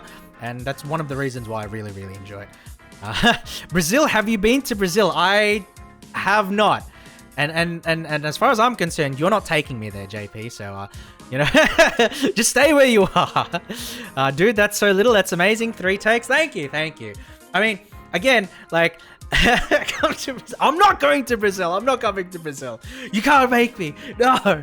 But, thank you, Sleipnir. The thing is, like, I watched the voice actor do the whole thing in one take, and I was gobsmacked. I was just like, what? How can you do it? Because it's like, it's not just the fact that it's all the countries. It's like he sings them so fast. It's like a tongue twister. It was too much for me. It was too much for me. It's incredible. It's incredible because like the voice actor for Yakko, like that's just one of dozens and dozens of roles that he has played over the course of like 20-25 years, right? Or like even longer potentially. And then he can remember a song like that from start to finish and sing it in one take perfectly. It's just too impressive. It's too impressive. And I remember watching it, and I was like, it sort of like drilled in my head that, wow, that's the difference between like someone who, messes around with their voice for fun, right? Who has fun, making like small clips like me, right? Or, who does like small voice acting projects for fun, compared to someone who is a real voice acting professional, a veteran of the industry. Like that really impressed me because again, this guy has done like a million different roles, right? A million different characters, right? So the idea that he can remember the entire thing back to front 25 years after it initially aired and do it all in one take and even add another verse to it afterwards. Bah, I kneel. What a champion. What a champion. So, yeah, but that's the sort of, things I like to do on stream, like aside from playing games and that's the kinds, like, I guess I'm going through like the sorts of stuff that I'm going to be doing a little bit in the future. So I hope as many of you guys here are there for that as possible. I do stream relatively I don't know. I was gonna say I stream relatively consistent times, but you know, we'll see how we go in the future, right? Because like around this time, maybe starting like 3 to 4 hours ago, you know, that's around the time that I start streaming, and I'm hoping that I can keep that going in the future. But yeah, I want to thank you guys for coming along. Thank you for the follows. Thank you for the raid, Sora. I really appreciate it. You know, whether you were here for just one moment or whether you were here for the entire stream, from Toru to you, thank you. Take care. Oh, whoa. Before I do the whole song and dance, wait. Before I do the whole song and dance, let's raid Paperbag. Paperbag's a cool guy. He's based, right? And he's currently playing Paper Mario 1000 Year Door, which is actually a really nice game. It's like it's really comfy. And so Paperbag's the kind of streamer where like, you know, it's just chill, it's comfy. He's a good guy, you know. This is you know, we are pro Paperbag on this stream. You know, Bagliacci is a good guy, so we're gonna go and raid him. Please say hello. Don't worry about a message or anything like that. You know, just say hi. And he's really chill. He's currently playing Paper Mario 1000 Year Door, and so but yeah, so we'll be raiding him in just a moment. But for the time being, thank you again for coming along. I really appreciate it. I hope you guys take care of yourselves, and I hope to see you all next time. And I will be streaming again tomorrow, more God of War at the same time. Take care and see you around.